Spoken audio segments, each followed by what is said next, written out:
and Twitch International Master William Paschall. We are back after 11 days without streaming, so it's really been a long time. I really appreciate you guys that are here immediately for my first stream back. We were playing in a tournament here in Budapest, and also I had a couple of team games for the last 2 rounds of the Hungarian Team Championship on Saturday and Sunday. So I was quite busy playing chess for basically like 11 days straight without a rest. But we're going to get back with some blitz and classical chess here, anything between 5-3 and 8-3, as I typically do unrated 5-3 up until 8-3, anything like 5-3, 5-5, 5-6, 7-5, 8-3 is the maximum. So that's the limit. 8 plus 3. We have to ask you guys to speak up because my right ear is not fully functional yet. I don't have enough air pressure in my right ear, but fortunately I don't have to hear you guys. I can just see what you type. So I'm just making a bad joke. Anyway, it's funny and fun to be back. We're gonna get started here in a minute. If you guys have any questions, just feel free to ask in the Twitch chat. Yesterday I was playing a bit in the weekly blitz here on lichess, and that was good because I hadn't played any blitz in the last 11 days, and so I felt like I needed to do that. I had a little bit of time yesterday, and I needed to do that, kind of get warmed up to play you guys today, because it's not I don't feel like it's that easy to come back playing blitz after playing like classical chess for 11 days, real classical chess for 11 days. Anyway, so result. I mean, considering I don't play very often, I guess it was okay. I ended up gaining exactly 0 rating points, so I'm a little disappointed. I thought I could pick up some rating points, but didn't happen. Anyway, you guys can check the study I created in my studies on lichess, and if you have any questions about my games or anything, we can talk about it over the course of the upcoming week. Mileage said, are you planning on joining in the yearly classical arena tournament in the evening? Mileage, I just noticed it. I didn't realize it, but I think I have one lesson tonight with a student, but I probably will play some games. I don't know if I'll play the whole thing, but I don't think I'm going out tonight. Normally I play poker on Friday nights, but I'm still not recovered from my I have like a sinus infection, so the doctor gave me some antibiotics. I don't think I'm going to be going out for a week or so. Anyway, I'm good enough to in good enough condition to stream and play you guys. I might play some yearly classical games tonight, Mileage. I'd like to play that. That's fun, one of these days I'm going to play like a whole tournament and stream it, but I hope that's just not an empty, hollow promise. I'd really like to do that. All right, let's get started. Feel free to challenge me, guys. We've got just 2 challenges, Zareta Boss and Mileage. I had this terrible feeling it was like rated. I don't think I played Zareta Boss. I think something strange about it though. Like I feel like I've seen the name before. All right, so 8-3. Yesterday I was playing 5-5 in the weekly blitz. I don't know if I called it weekly classical. I hope I didn't, because I didn't mean to say that. Weekly blitz. It was funny because like my first game was like against King Crusher, and he's like berserking me, and it was like close until he hung a queen or something. But I don't do the berserking too often. I mean, maybe if it's a really low-rated player. Giving timeouts to a player is a pretty serious advantage. Knight takes d4. What am I doing here? I'm still not awake and I'm not used to doing this. All right. This is one of my repertoires. I haven't faced d4 very often on the stream. For some reason, very few people have played this line against me here. Now, knight takes c6 from Zareta Boss is playing too fast. As far as I know, this isn't a good move for white. There is knight c2. Knight b3 is considered to be the main line, and e3, like if you're really like a wimp, you can play e3. I think I've had this against Oligas on ICC a year or two ago. Anyway, it's a good question as to which way we'll actually recapture here, because I think he could recapture either way, you know. B takes is more dynamic, but I thought this is quite solid. I mean, it will nullify any bishop he puts on the long diagonal. Like G3 is kind of a normal setup for white. Now knight C3. My plan was to play E5, but I'm having second thought about it because he has like knight E4. Is that something to be concerned about? Like E5, knight E4? I kind of feel like it shouldn't be a problem somehow, but E5, knight E4. Yeah, I mean, I would think I have some options there. But I should probably just play knight F6 first and then make a decision later. Chesley TV is now hosting me. Music Dan is hosting. Plus we had guys are awesome. Freya Chess Queen and Soldier89. You guys are all here. Appreciate the hostings. So now E5, there's no knight E4, and I think that was my only concern. We'd like to trade dark squared bishops. If I sound a little bit weird, I guess I just sound weird to me because my ear is kind of stuffed up. The doctor said I didn't have enough pressure in my ear, like when you go on an airplane and your ears pop.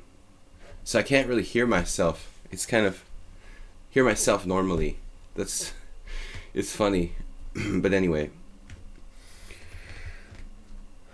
How do you remember all your games? I had trouble remembering them after 3 days or so. Well, I don't remember all my games. That's for sure. I used to be better at it, though. I feel like I started to forget my tournament games, whereas there was a time when I remembered almost all of them.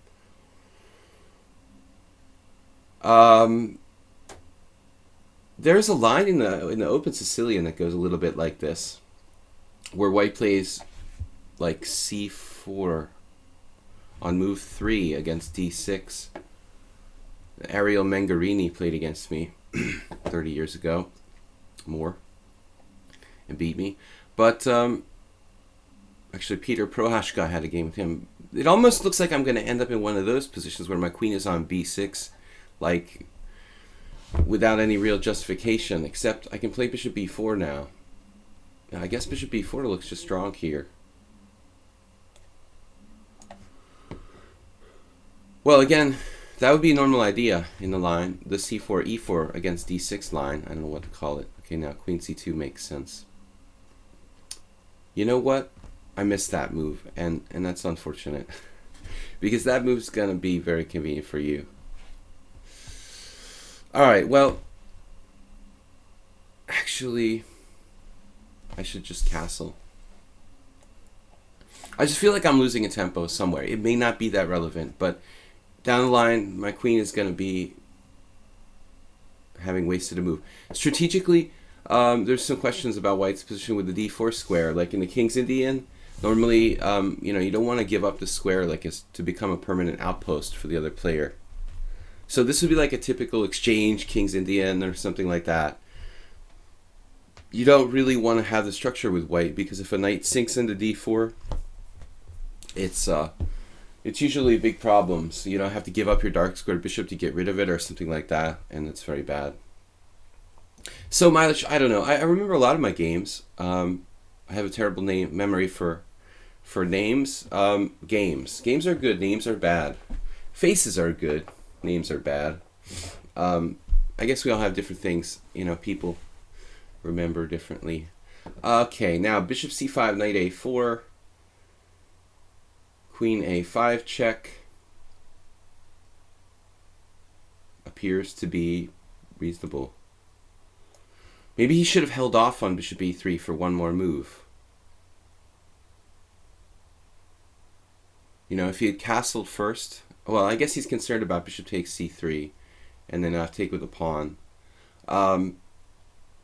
Still, whichever. I mean, both sides have some sort of problems here. I mean, he has the D4 square and maybe double pawns on C3 in some lines.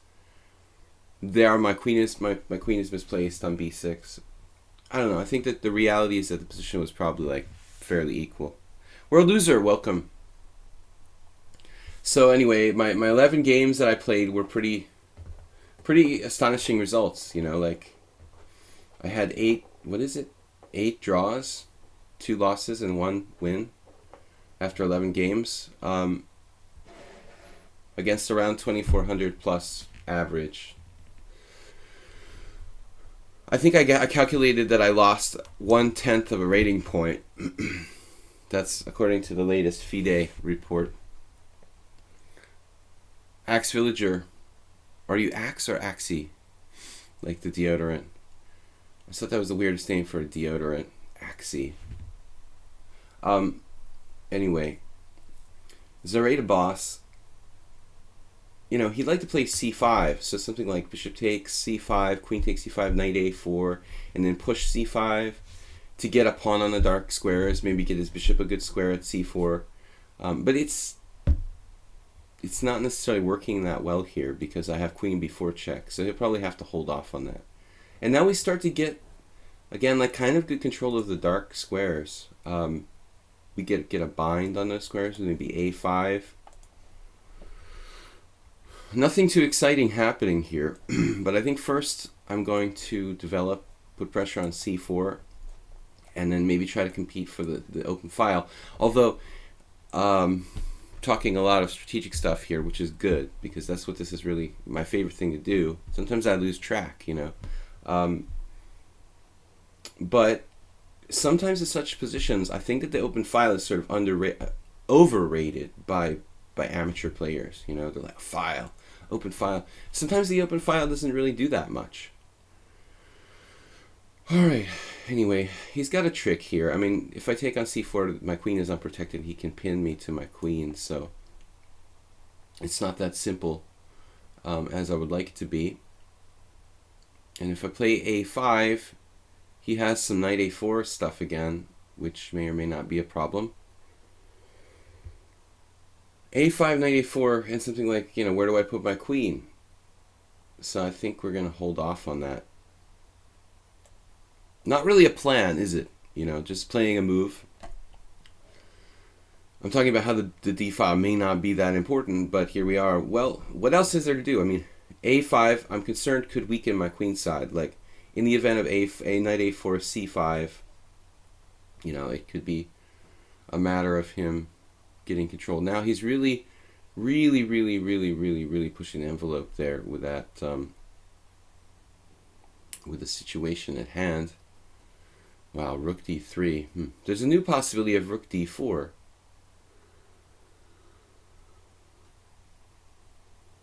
There's also some tactical ideas like b5, kind of logical in a sense, but it would also trade off his weak pawn. He's trying to take over the file. Not really worried about it per se. Trading rooks gives him the file. Not happy about that.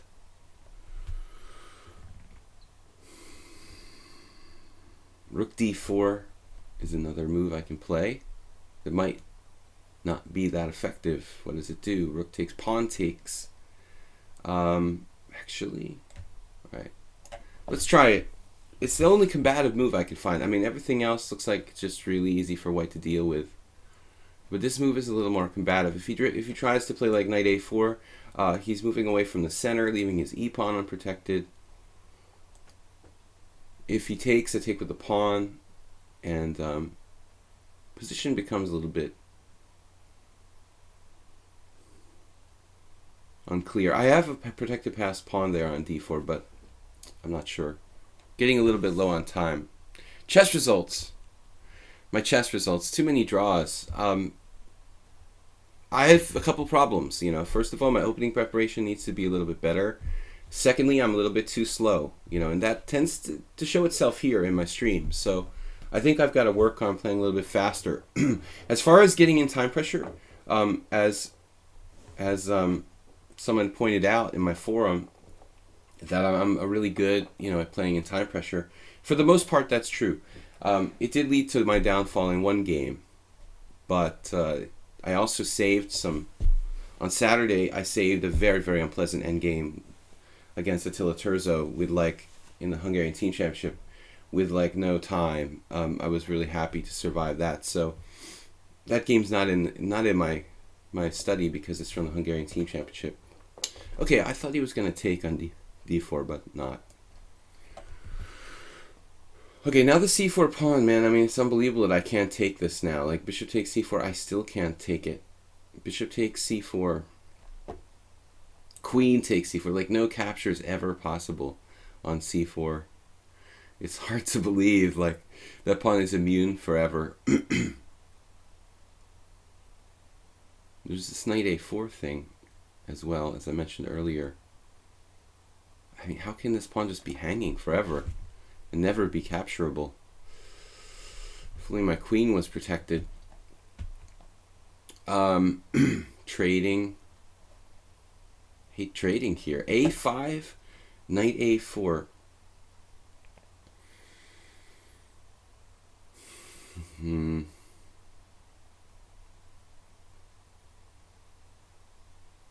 I don't know, peoples.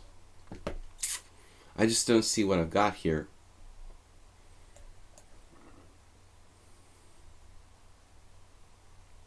Serbia, huh? But I don't know. This name is familiar to me, Zareda Boss. Maybe he was just watching my streams before or something. Black's still a tiny bit better, but it's not much. No, I can take on c4, or still can't take on c4, knight a4. It's the permanent tactical threat. This is ridiculous. I can never ever take on c4. It's ridiculous. Anyway, it's becoming a blitz game.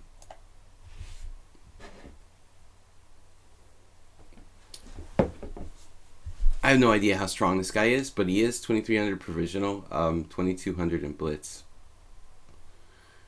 Yeah, I mean, he seems to know how to play chess. Just a little bit inferior, but he's defended with some kind of cool tactical ideas. Not worried about his c-pawn because it's always got the pin. Zara Bossina says he's a big fan. Thank you. Yeah, finally b4. I mean, what can I do? You know, I've got a tiny advantage, but it's not too much. But maybe this will weaken his queen side a little bit. So, queen a4, speaking of weakening queen sides, he's still defended. And I really hate to play a6.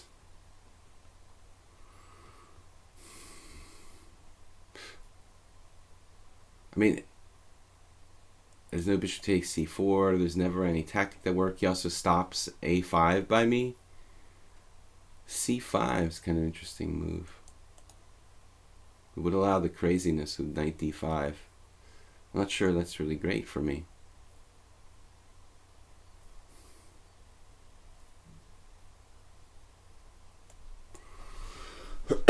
Excuse me, guys. I'm still not 100%. So I think that this is equal now. Despite my controlling the d4 square, it's not enough. Not enough for black to really claim an advantage. I was looking at c5 there, threatening b4 indirectly, you know, like trading my a pawn for like c takes b, a takes b, queen takes b4. But the thing is that he can just stick a knight on d5, and even with like bishop takes d5, c takes d, I have a good knight versus bad bishop, but he has this compensating powerful protected passed pawn on d5, and he can grab the c file probably fairly quickly there. So very interesting. You know, now I'm kind of groveling a little bit here. Probe move. We've got him in a pin on the d file. I wanted to weaken his dark squares a little bit and then come back here to c8, guarding the b7 pawn. But his queen is really well placed, and I think that white is still equal. I could even end up slightly worse. The problem was I had to protect because of this. He's hitting my pawn there. Well, g4 is a pretty reckless move. He wants to stop knight h5, but I mean, that seems really extreme, you know, weakening of white's position. Knight a4 natural.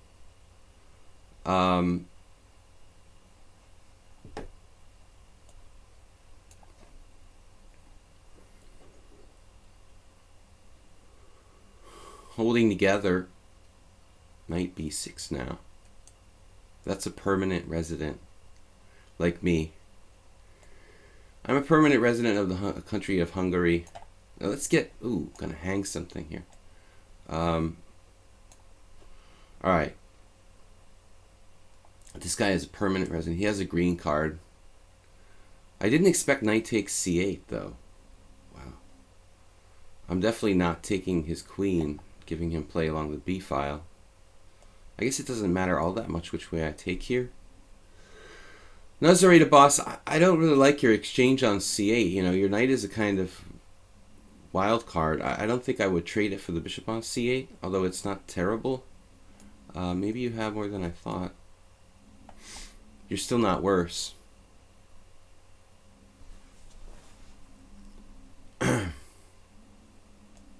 Oh, my pawns are fixed on the wrong color. That's good. He's slightly better now.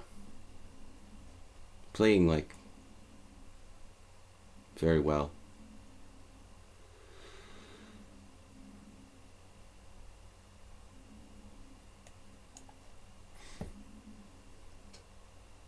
It looks like I should hold on, probably. Maybe I should play knight b5 right away. I don't know. These pawns are on the wrong color on the king side. Queen side, whatever that is. That's the queen side.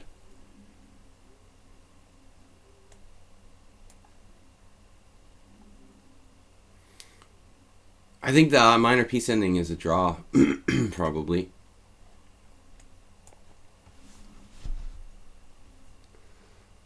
He has a slightly better of it.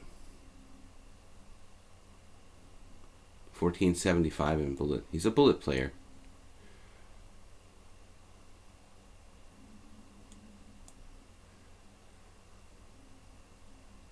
There's nothing I can do, just hold. Interesting game. Alright, mileage is up. 8+3.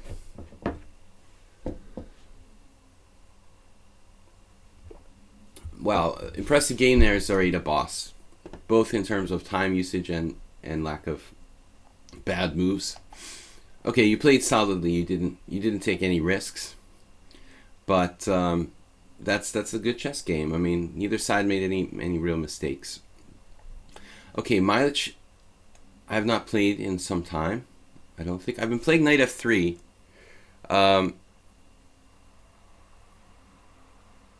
However, played against Maxim Dlugy. Yeah, it's funny because like 3 months ago, I was preparing for this guy who played the Makaganov system against the King's Indian, or I thought I might face somebody who plays h3 against the King's Indian, and it was really funny because I was thinking back. Oh man, I swear I've played this variation or played against this variation with h3. I mean, I know I have, but I wasn't sure. And so I found this game I played with Dlugy like in 1996 or something, and it was really odd because I completely like put it out of my mind, like it was erased from my memory. And the funny part was that I played the white side of the Makaganov. Like there was this very, very small window of time, which I don't know, it must have been like a few months, where I started to play h3 against the King's Indian.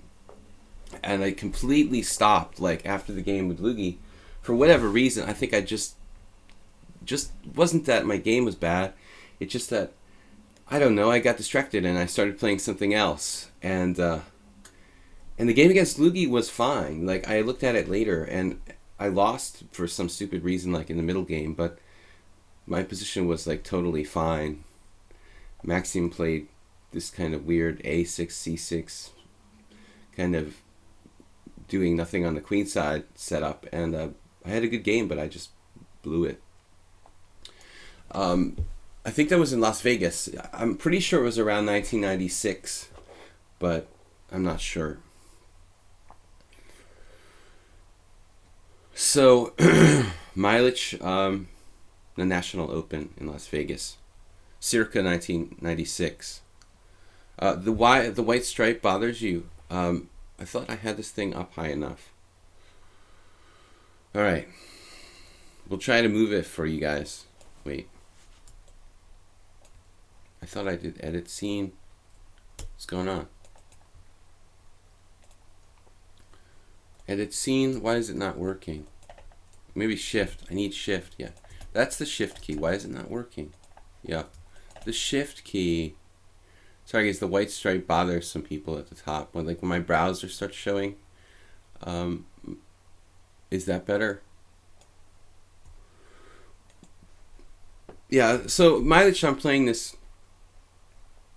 The other day somebody played bishop g4. Okay, the only justification I know of this, as a system is there is, excuse me, bishop g4. There's one line where black goes like c6, queen a5 really fast, and then tries to win the bishop on g5. I mean, I don't really think this is really a serious setup for black. Just kind of give up. You end up giving up the white squared bishop sometimes, but okay. My setup isn't that aggressive either, so I guess there's nothing special here. If I play h3, are you going to play bishop f5? You're going to trade bishops? I guess I should play h3, bishop f5, knight h5. There's knight e4 there.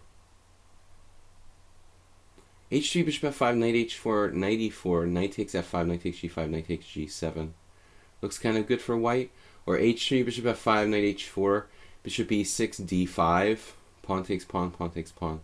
Looks kind of good. I mean, I'm not really that excited about chasing down this bishop and wrecking my kingside pawn structure to do it, but okay, now we just have a Slav, basically like a Slav, what do you call it? Well, it's not a Slav because black hasn't played d5. He could have played for d5, but he played for e5. So it's like a King's Indian where he has a kind of bad bishop on g7. I mean, it's a position, let's say. I think that white is slightly better, What it reminds me of is the Slav, what's it called? Schlechter Slav. It reminds me of that, where black just puts the bishop on g4 and trades it off, no matter what you do. White should be a little bit better here, but it's a very small advantage. Zara Bassina said, I'm 21, used to play with my father last year here on lichess. Now comes my days to show potential. Last year.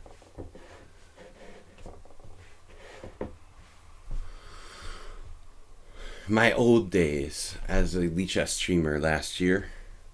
The days of youth. Railbird says, I do like the camera showing you in the stream, but I'd like it more if it didn't cover part of the chessboard. Oh, okay. You guys have all kinds of I think the board's too big now, though.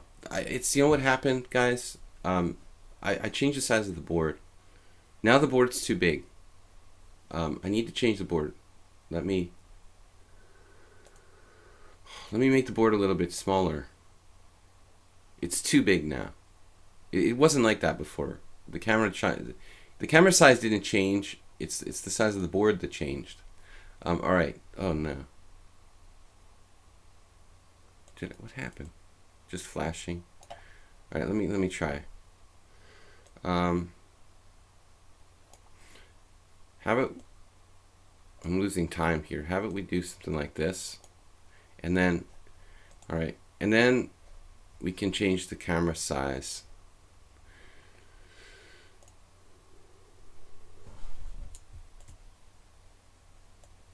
Yeah, this was the camera size I had for. Of course, it shouldn't be over the board. All right. Now we're gonna get other complaints. No, this is the time to work it out before it's too late. The webcam on the A file is no good. Yeah, I'm kind of out of it because I haven't streamed in 11 days, 12 days, and I wasn't paying close enough attention to the details. The devil is in the details, as they say. But I was just so excited to get started, I didn't really even realize that I had changed the size of the board. Your father is Lazar, okay. Right, I remember. Okay. He hasn't been on. You say last year, it makes me feel like it was in prehistoric times. Yeah, I understand. Cool.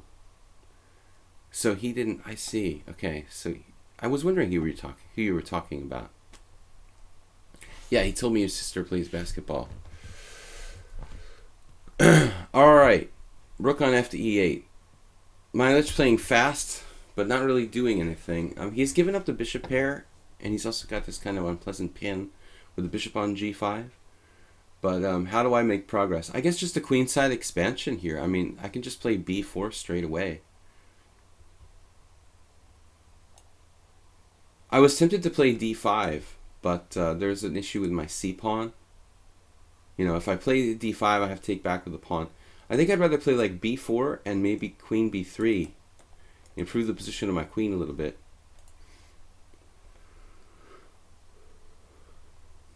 Whenever I'm black in such positions, I often find it difficult to play and never know whether to exchange pawns on d4.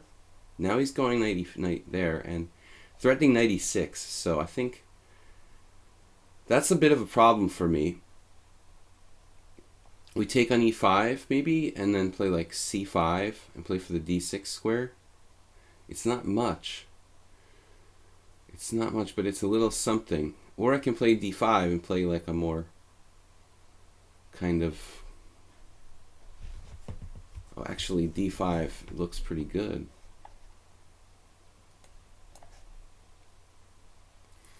I didn't realize I can take with the knight, and that looks decent.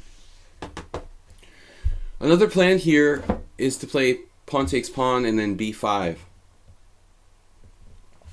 which I did a YouTube video on my YouTube channel a couple weeks ago, where I posted a game by Sarawan against Ye Jingchuan or someone like that, and an older Chinese GM, where Sarawan used this this plan of DC followed by b5 to get a protected passed pawn on the queen side and get control of the d5 square.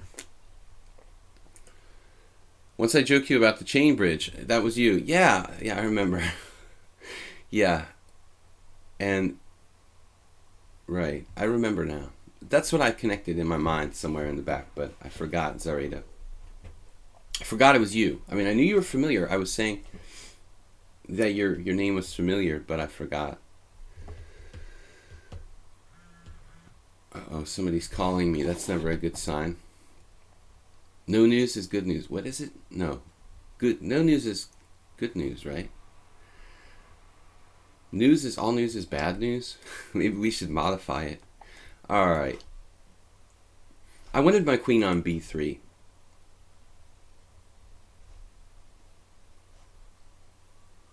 It's raining a little bit here in Budapest, and I have the window closed. I know... Okay, you remember. Mr. Fish said, I have a friend that I play correspondence chess every day. He plays really well, but every game he makes a lack of concentration mistake, drops a piece, ends the game. And if I could give him a small amount of time, we talk about the game, so he can try to an ending that isn't based on a blunder.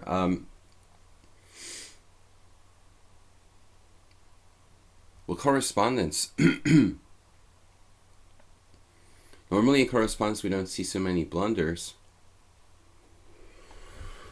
Oh man, what am I doing here? We have a lot of good moves. I guess c5. Okay, I mean, everything's good. c5 is kind of a natural move. I don't know what else to say. There's various tricks. I might be able to play d6 if he takes on c5. And black's playing a little too passively. You know, Milich has played fast enough, but he's played a little bit passively, although his position inherently has this kind of defect that he's given up his bishop on g4. You know, that's takes a little bit of life out of his game. I mean, the fact that he has, you know, given up this white squared bishop, which in this structure with the dark squared pawns is usually a fairly important piece. So now d6 or take back. d6 looks pretty strong. But he has queen b6 kind of trick here. But not. I'm not sure what his idea was exactly. Maybe the trick? Yeah. It looks like it was the trick, playing for tricks. Tricks are for kids, but he didn't. He just took back. Yeah, there was like trying to take on c5, but then I go bishop takes f6 and knight e4 and win a piece. So it looks like Milich is just trying to blockade. You know, he's basically going for the blockade. He's got a fairly solid one at the moment, but it looks like it can be broken down, though it's going to take a lot of work. And actually not that easy. How am I going to break? You know, with a b5 pawn sacrifice or something, or f4? This move looks aggressive, maybe too aggressive, Milich. Maybe you should just keep the position there. e4 might give him like more issues with this pawn becoming a target on e4. It opens up his bishop on g7, but I think his position now, he might have to worry about that pawn in the future. Although I can understand e4. I mean, he gains space and he drives my piece back. But white has a pretty big advantage here. It's hard to break through, but a protected pass pawn on d6, bishop pair, and the potential to slowly maybe improve my position with something like f3, f4, break on the king side. Here, I guess it doesn't matter a whole lot where I put the bishop. I don't want to give it up. I'd like to keep the pieces on the board for the most part. Maybe sometimes opposite colored bishop positions can be good for the side with the advantage or initiative.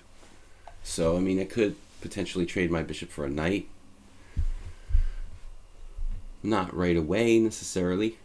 Rook d4 here. Looks like a try. Kind of materialistic, admittedly. But on the other hand, it's sort of hard to do anything about, right? I mean, this is, he's probably going to have to go back. I mean, I don't see another way to protect that pawn.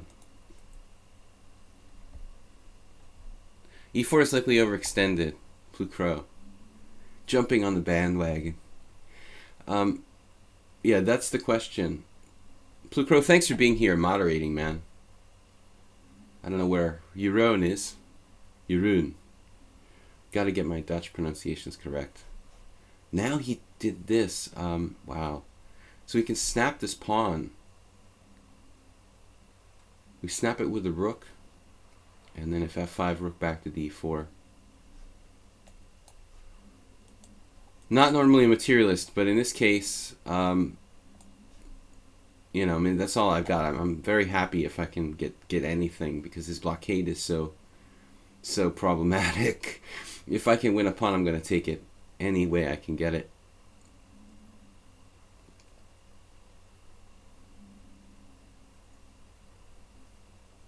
Yeah, I mean, I think that it was not easy, but Milich should probably just sit tight with the pawn on e5 and play that passive blockade position where it's just hard for me to break through, rather than, playing e4 was a higher risk operation. Maybe he could have held it. He could have moved his knight back to d7 there at the last minute. Maybe we'll put the rook on d2, just in case he could be useful, guarding the 7th rank, rather than automatically playing rook d1. And now knight on d4 would be nice. One thing you have to do is visualize where your pieces should go. And now he's going to lose material. Actually, his knight doesn't have any squares. Wow. Not the first time. I played the same-ish with white, and a lot of times, and with black, King's Indian, a lot of times my knights have gotten trapped on e5 in the same-ish variation.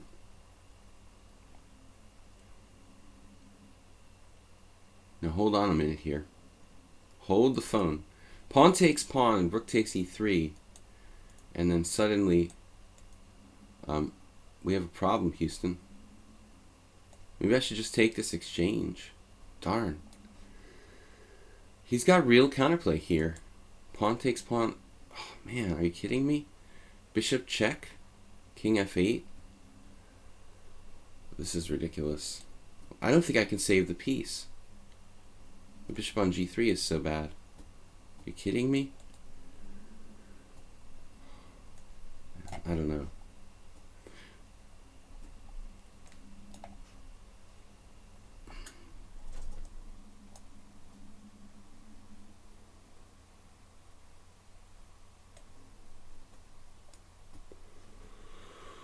Okay, mileage is pretty fast.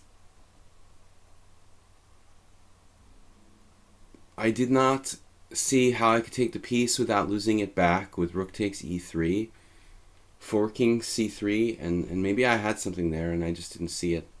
So instead I won the exchange, which normally might not be that bad for black, but this pawn on d6, I mean, that's going to be hard to deal with in the long run. He's not only down the exchange, he's down positionally in a sense because of that powerful pass pawn. So it's not so easy. Well, my plan was rook c4, and look at this move. That's a good move. I think the knight should go. Still not so easy for me. Man. I just blundered.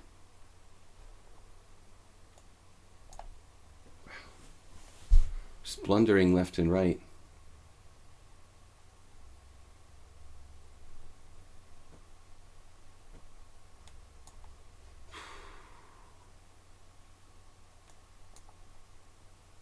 Crap. He's so fast.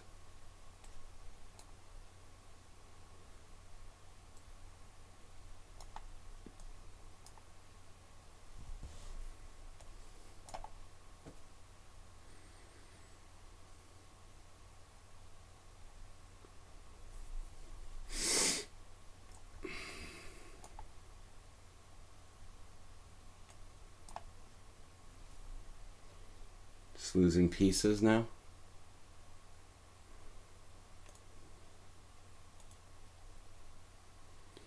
Well, Miles, that was an impressive final part of the game there, where you played like God at the end.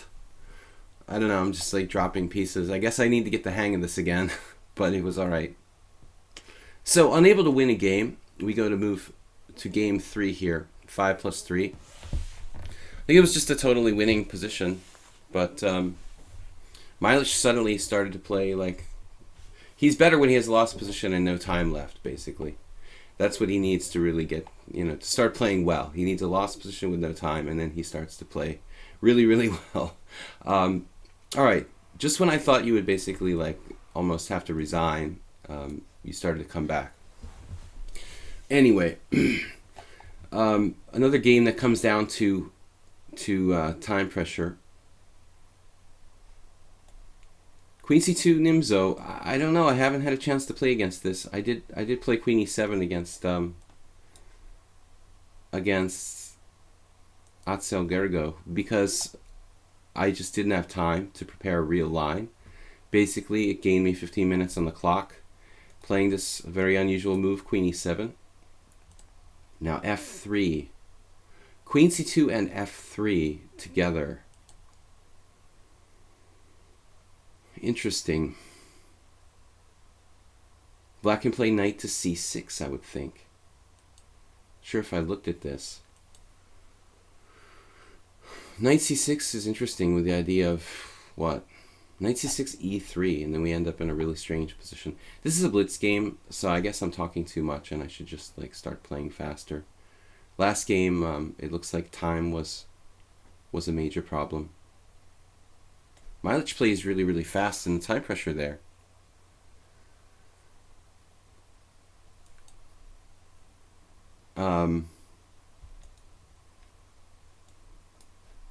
All right, we just have to really just play faster in the blitz and not commentate so much. I really like to give a lot of commentary in the 8-3 games, which usually gets me in time pressure.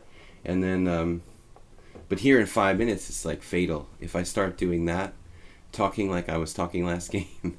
It's just like suicide. You know, I end up with 10 seconds to my opponent's 3 minutes, and you guys have seen this happen before. Sometimes I can get out of it, but no, Mileage, I think that was now. Yeah, I think it was a bad game for you.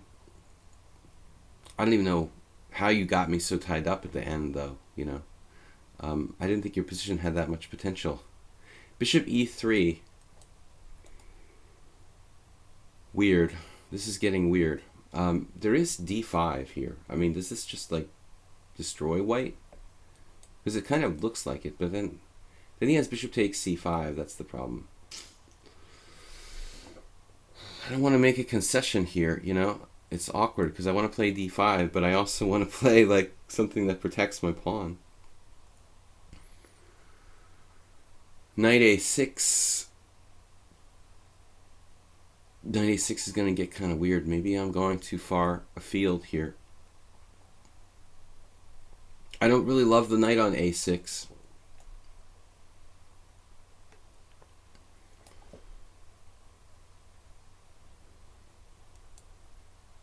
World Loser, this is a pretty strange position for me and you. Very unconventional game so far. I played against King Crusher. Oh well. I mean, dude, the guy plays like a normal game and then just hangs his queen, you know, with two, like, he had like 30 seconds and hung his queen or something after berserking me. I mean, it's not really chess. World Loser, I didn't expect you to castle queenside there. I thought you were going to go e3 on me. A lot of interesting possibilities here. Possibilities. But you guys are all fast. That's the thing that makes it hard for me. Everybody's a speed genius.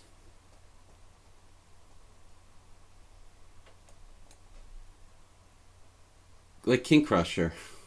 King Crusher just lost a queen. I mean, it was a good game to a degree, but I mean, it was awkward. You know, nobody usually berserks against me, and so when you're playing against somebody who's berserking, it's very disturbing. You know, psychologically. Plus, like, there's this thing hanging over your head. Like, you don't want to. I don't want to lose to King Crusher because it's embarrassing. Like, he's giving me 2-minute time odds. I mean, you know, that's one thing to lose to him, but to lose to him when he's like berserking against me would be kind of embarrassing, is what I'm saying. So there's the extra pressure, you know. It's kind of like, I told the story once how I played my friend Sebe Attila in a rapid tournament here, and World Loser.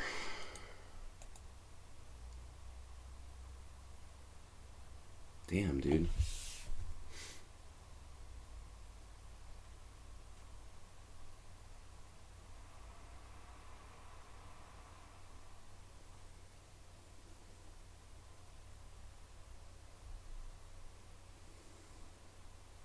Looks like I'm in trouble again. How do we want to lose material here? I was thinking about e4 maybe. He's just sacrificing that pawn on e3, by the way. What is up with that? It's just hanging, you know, like nobody cares about this pawn just hanging on e3. It's not important or what? Wow. I was thinking e4. I think I just opened lines for him in a sense.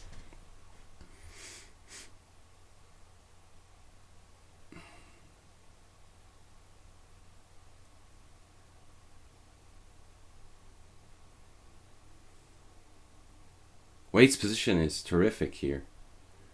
It looks scary to castle queenside and play like this, but it looks like White's just better. Alright, we'll try to complicate a little bit.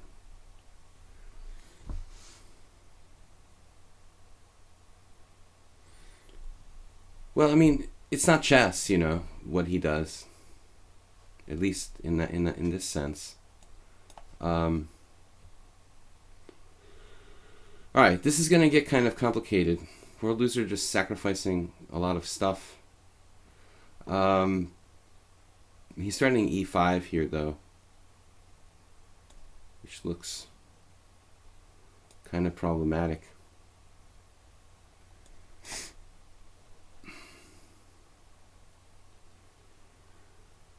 But you guys play so fast. No thinking. I wonder what the average time control of the players that play me here on my stream, what the average time control you guys actually play is. Like 1-0. Most players play 1-0. I saw a discussion here about this Ultra Bullet, and a lot of people were saying how it's just, I agree that it's just like a complete waste of time. And others arguing it has some sort of merit. I mean, I wouldn't really say that it's relevant, but all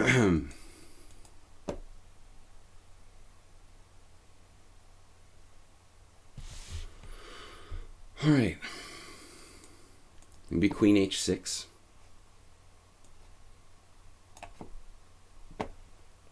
I'm not sure this is a good move.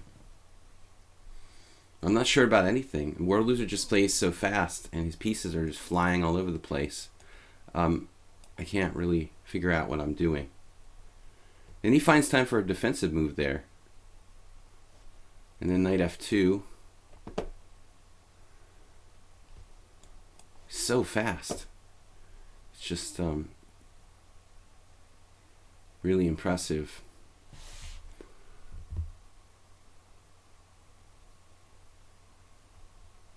All right. I don't know, do I want to sacrifice this pawn here on c5?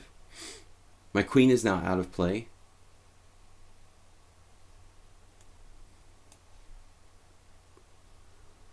Damn. He's 2014 and he's like 10 times faster than me. I don't understand how everybody's so fast. I didn't think I was that slow, honestly, but I guess I am. I never really thought of myself as a slow player, but it seems like every single game I'm like 5 minutes behind on the clock. Even in 8+3, 2 minutes behind on the clock. And he's only 2014. He's a little underrated now, I think. In classical, he's 2100. I mean, he's got to be stronger in blitz than classical, I would think, because he doesn't use his time. How would a player who doesn't use his time be higher rated in classical than in blitz? I don't understand. Okay, maybe he berserked all his games like King Crusher and lost like 200 rating points. But I mean, I think that World Loser's got to be 2200 in blitz. Guys, let me know if you can hear me, because I can't really hear myself. My ear is a little bit, my hearing is a little bit off, so I sound funny to myself. I'm not sure how the volume is. Like, can you guys hear me fine? Still recovering from a cold. Yeah, I mean, it's a violent knight going to do bad things there. My knight, bishop on a5. My bishop on a5, it was a great piece in a sense, but now I'm a little bit doubtful about it. I just never have anything. I have to take this. How did I lose a pawn? Does anybody know when I lost a pawn? He lost 150 points in blitz. I don't remember even losing a pawn. That's the funny part here. I was never counting pawns, and I actually don't really count material. I try not to count material. I'm not materialistic, but I don't really remember losing a pawn against World Loser. I just thought I had had even material or something. Wow. My back rank is a question. He's so aggressive and always ahead on the clock. That's like how many games I played. I haven't won yet. Unable to beat you guys. Yesterday I played in the blitz, the weekly blitz. I didn't lose a single game. So I don't understand how I suck so bad. Basically, if I can't lose a game in the weekly blitz, but I lose every single game, or I can't win a single game against you guys, I don't really understand it. Why I'm so bad.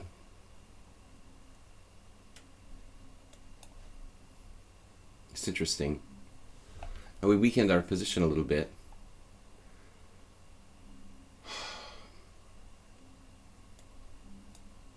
Now, World Loser playing kind of recklessly there.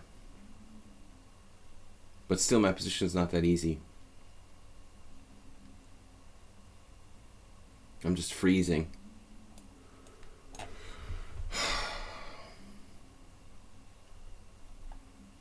I mean, he just basically gave me my pawn back just to move quickly.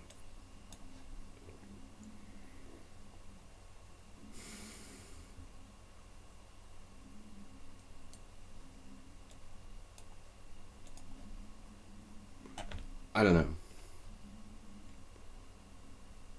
Material's equal here. White might be slightly better.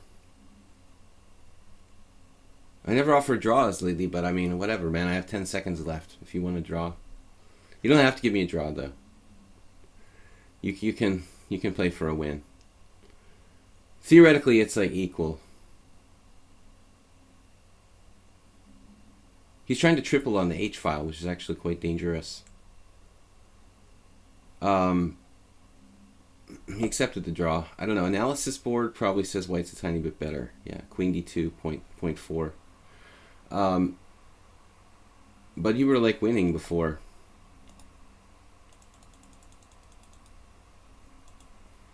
Actually, I don't think the opening of my c5, I wasn't really confident. It looks like it's good, though. I don't know what I did wrong here. And bishop e3 seems like a very strange move. Queen e7, maybe. This was quite an interesting game. Okay, let's move on. EPE JB2. Everybody's casual. 5+3 to 8+3. Morales needs to change his challenge to like at least 5-3. He's played me before, so he should know that. What are you accusing your opponent of being a computer? It would be liberating to admit that. Why are you accusing your opponent of being a computer? Who's accusing their computer of being an opponent? Pie Walker Matt. It would be liberating to admit that. What are you talking about? It's not a computer. I like that. I get that a lot. That I you know, the other week, like there was this guy who I said, you know, could be a computer, but then he became hysterically scandalous that I said he was a computer. I'm just saying there's a lot of people who you don't know. They could be computers. That's the fact. But World Loser, I've played like 20 games against. You know, I would never accuse him of being a computer. Why do you say that? You know, just to try to like. I think they just like to. I think that a lot of people here just like to provoke. You know, basically they like to provoke disputes, and kind of start fights. You know, they're like troublemakers.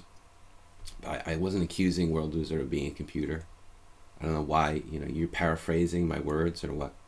There's always these people who try to like start, they try to start some kind of issues.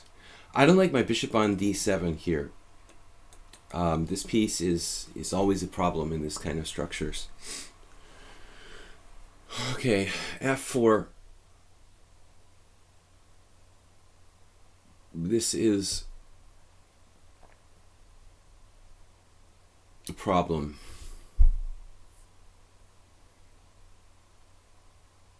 Exactly like in this position, like I'm talking about my bishop, and it's taking away the best square for my knight on f6. All right, dude.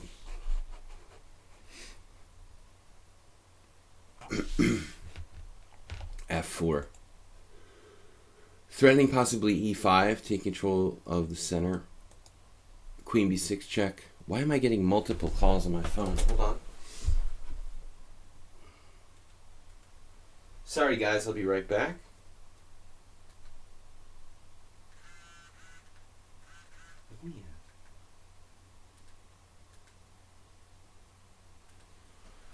Okay, this guy's texting me about a poker game tomorrow. Why is it important to bother me today about something that's happening tomorrow? All right. Darn. Alright, let's try this move. Activating my rook.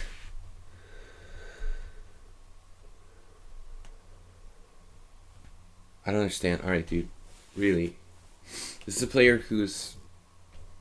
Why are you provoking problems in my stream here? With totally random accusations. Alright, dude. If you don't stop, I'm just gonna, like... muzzle you in the Twitch chat. There's no call for that. Alright, now rook takes b2, bishop takes b2, queen b6 check, king h1, queen takes b2. It doesn't work.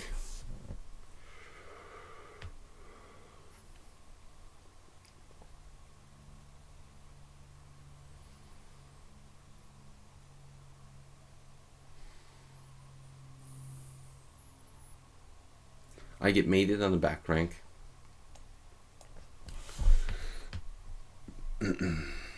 Yeah, I would time out any further like unwarranted accusations. Exactly. If there's anybody else that's like making speculative provocations here for no reason, it's my first stream back, and already I have somebody being a jerk about this. I played horribly. Why would the game be suspicious at all?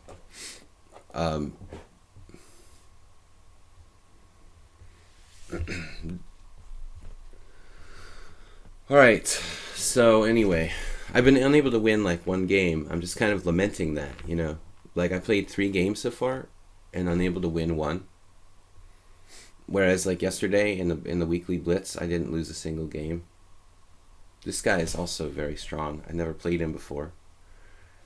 This is a strange setup for white that it's very, very annoying. I've never seen it. I've never, ever in my life seen this setup written about or published in a single book. Yet there are like hundreds of people who play this sort of pseudo system for white. It's the strangest thing. Like, I can't really figure it out. You know, where does this formation or whatever you want to call it like come from? But this opponent, I wouldn't be surprised if I lose 2-2. He's playing extremely fast. And the setup, it's just very difficult to play against. Why did I put my bishop on d7 is the question I'm asking myself. Oh yeah, he played bishop b5, right. So it's actually, I see. Why did I put my bishop on d7? Oh my god, so I'm supposed to take with the bishop here. That's what I did wrong. Alright. I'm supposed to take with the bishop on d7, so I did this to myself, basically. Whew, this is a highly unpleasant position for black. Highly unpleasant. Let's try something like queen a5. Blue Crow said Fischer played stuff like that, no? Stuff like what? What are you referring to exactly, Blue Crow? This pseudo system with knight takes c6 or bishop takes c6 and it's not a real opening. Basically, white going totally nuts here with g4 now. I don't think I'm gonna survive this.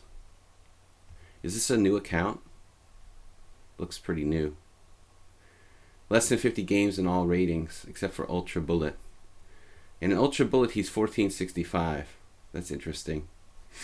Anyway, I'm not going to speculate about people anymore.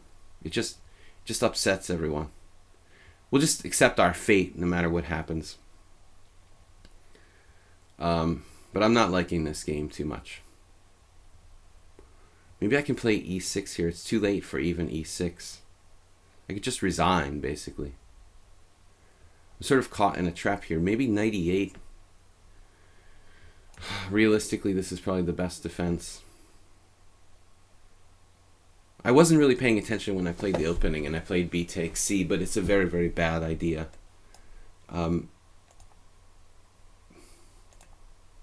Long story, but this is... I used to play like this with black, and I learned my lesson slowly. You have to take with the bishop, or it's best to take with the bishop in this kind of situation, not to end up with this problem piece like I have here. in the game with the bishop on d7. Just kind of gets in the way. It took away the knight's best retreat square at d7. Black doesn't have enough room to like coordinate, basically.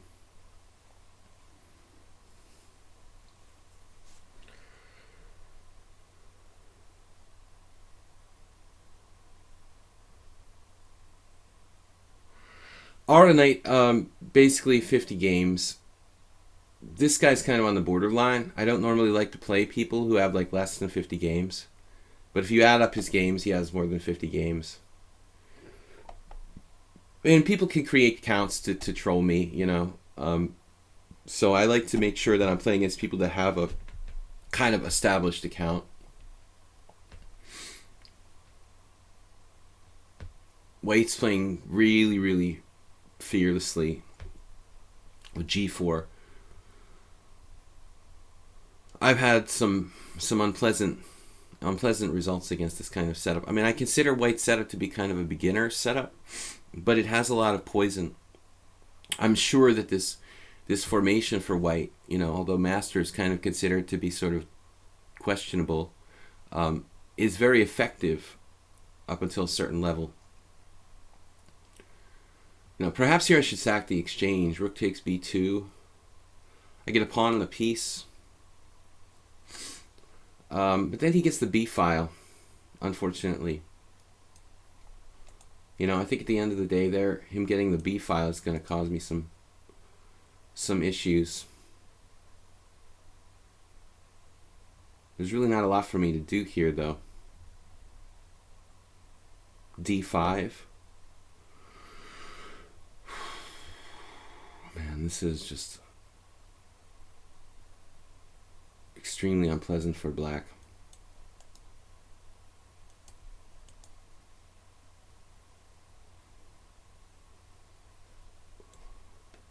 I guess I'll try it.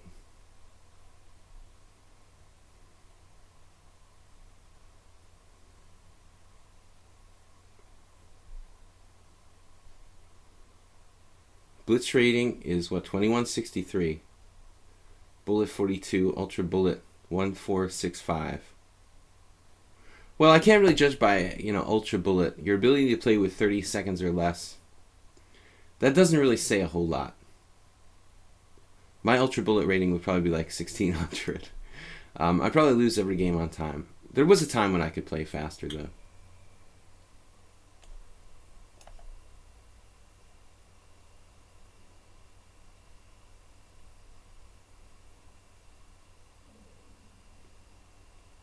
But my bishop isn't great.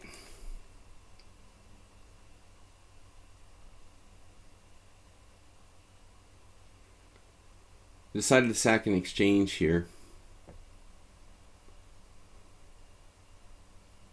I wasn't really thrilled with my position to begin with, to be honest. Now we have problems with our pieces functioning.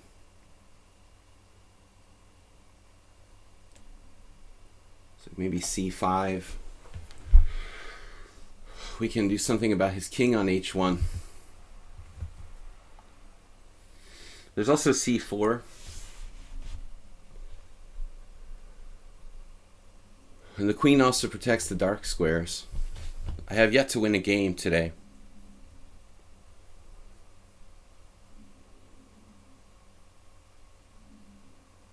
Railbird says, White's king is begging for some kind of sacrifice to open the position. Yeah, but my pieces are so inactive. Exactly. If I was more well developed, I could blow open the center, but because he's restricted me so much, you know, my pieces just like knight on e8, bishop on d7. There's nothing to do, you know.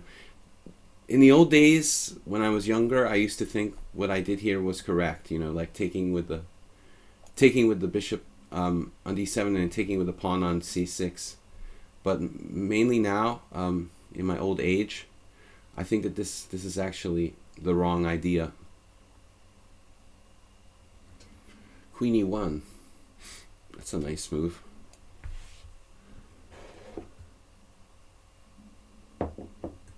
The queen is actually well placed on e5.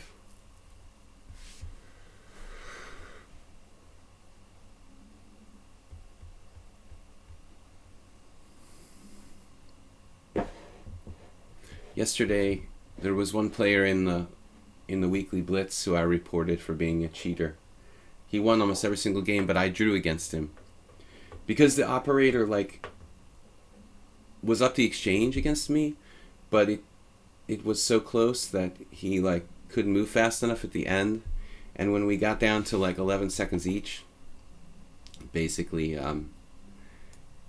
most humans who were good blitz players would have just flagged me, but he was so unsure that he actually just traded his rook for my knight. That's all that we had left. I think the guy won most of his other games, but he actually traded his rook for knight with both sides having 11 seconds left. It was what? I mean, it's much easier to play with a rook in that situation, and moving the knight is awkward, when you're playing bullet and you have seconds left. You could just move the rook one square or something. I mean, it's much easier to play with the rook. Now we're better. We've got a classic Petrosian exchange sacrifice here, and it's hard for him to improve his position.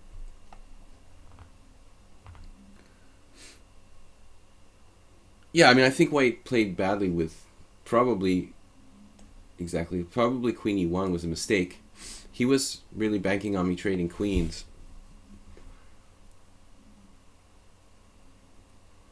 But I'm not winning, by any stretch of the imagination here. Not yet, at least. The bishop on c6 guards b7, so he can't penetrate on the file. And now queen g3. Now he's trading queens.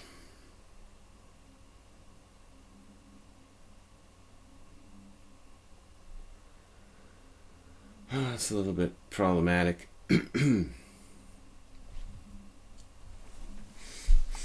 Alright, probably I have to trade queens. And then what do I do?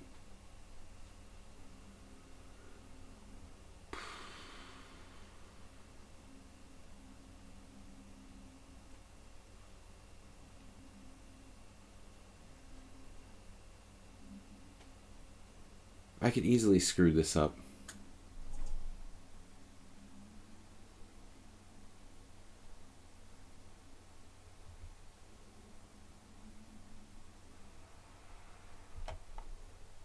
I don't really have a plan here.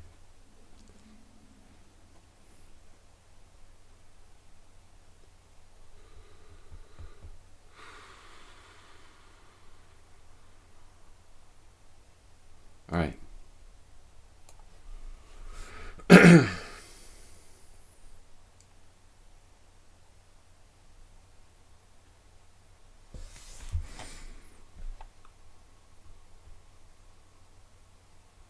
Then maybe knight d4. Knight d4, knight f3 check. There's also c4 in some positions.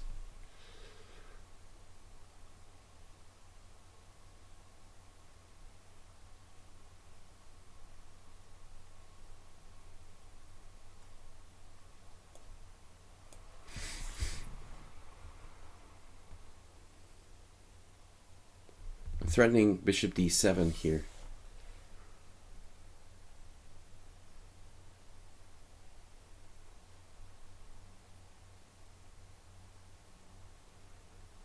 Guys, we're streaming till 12:30.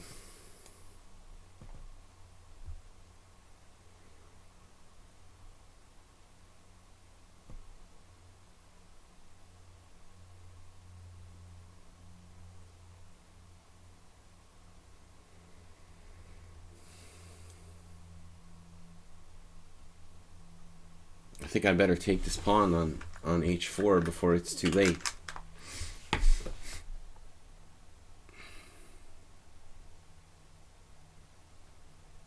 Again, maybe it's not so clear. I don't want to let him on the 7th rank. Wow, c3. Didn't see this intermezzo. That's a nice move. Okay, finally.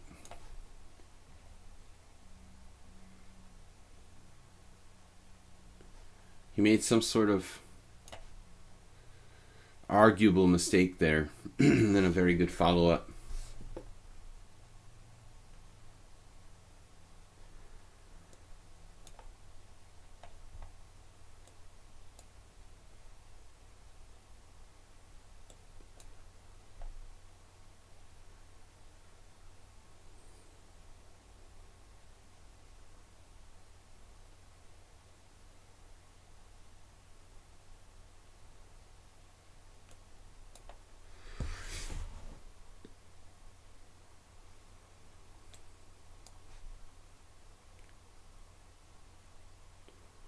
Why did I play that?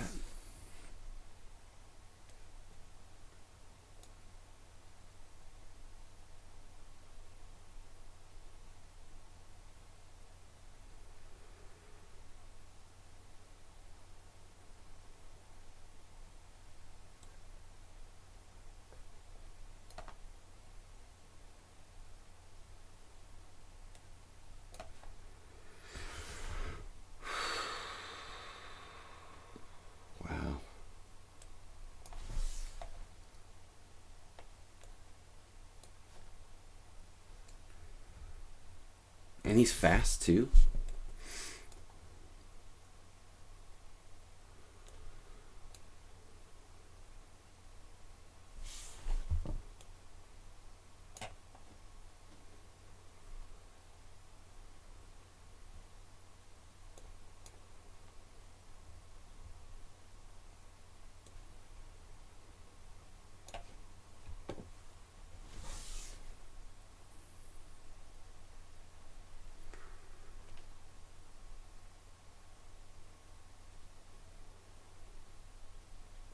Sorry guys, no time to talk. This player is just too strong.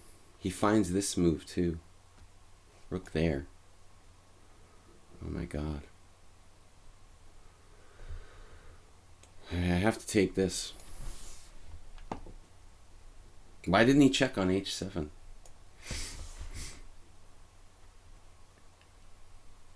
Wow. Kind of lucked out there. I mean, I really thought I was...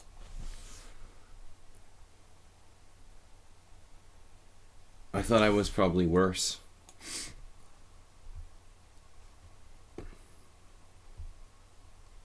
If he played rook h7 check and taken on there might have been some chances for white.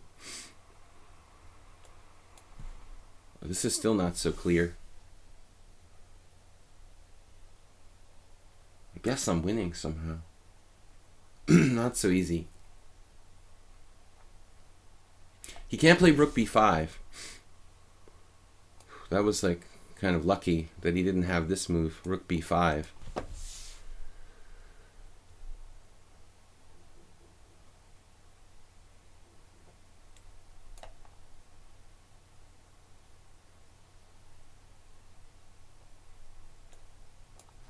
I think I'm winning now.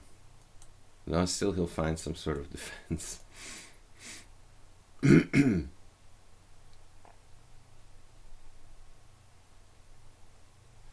We managed to win a game, but it was far from easy. I mean, I think White's play was pretty aggressive. I don't like this decision of mine to take with the b pawn on c6. I didn't like this game. The computer says that black's okay here, but I think it's very hard to play black this kind of position. This exchange check was maybe too risky too. Alright guys. This was his mistake apparently. He should have played, I thought rook b1, you know, with penetrating along the b file. Still, it was an interesting game. Troll on a roll, chess 960. If you guys want to play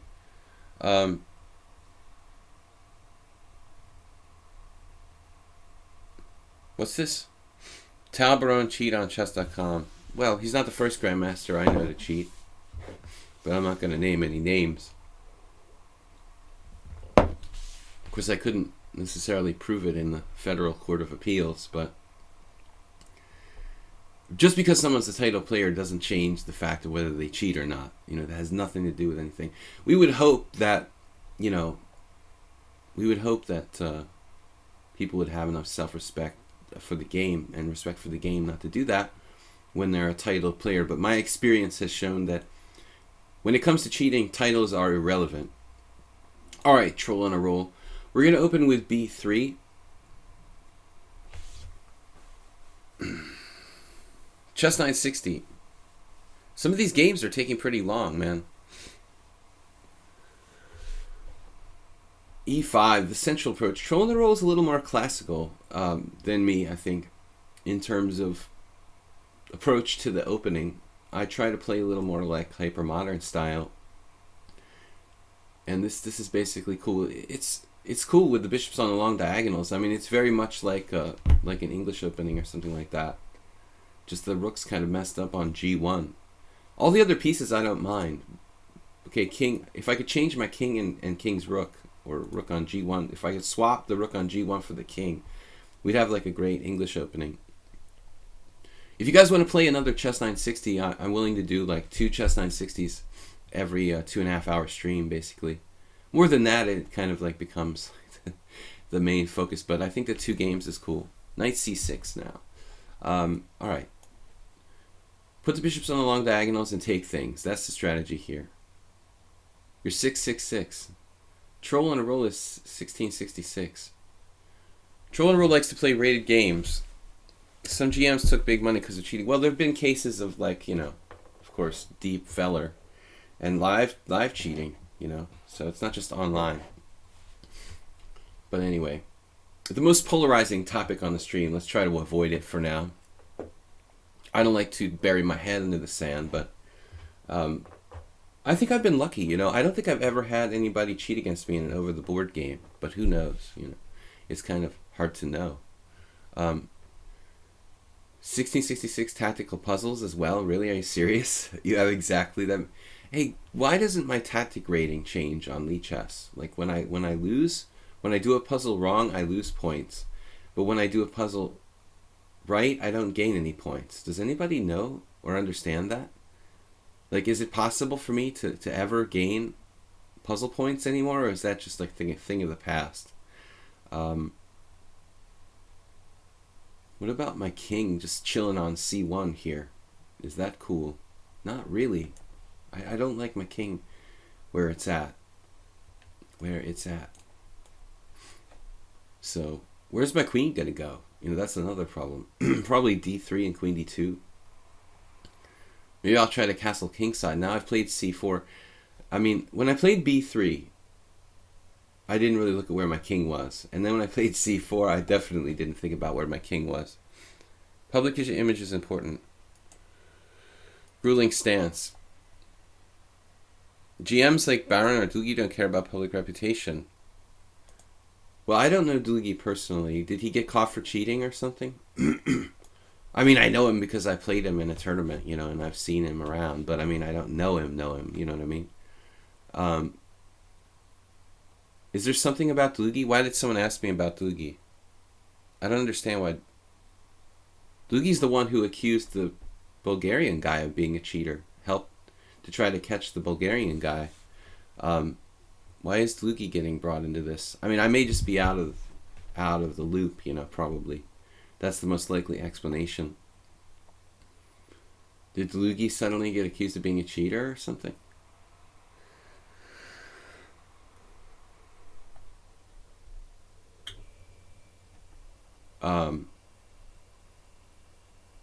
Alright.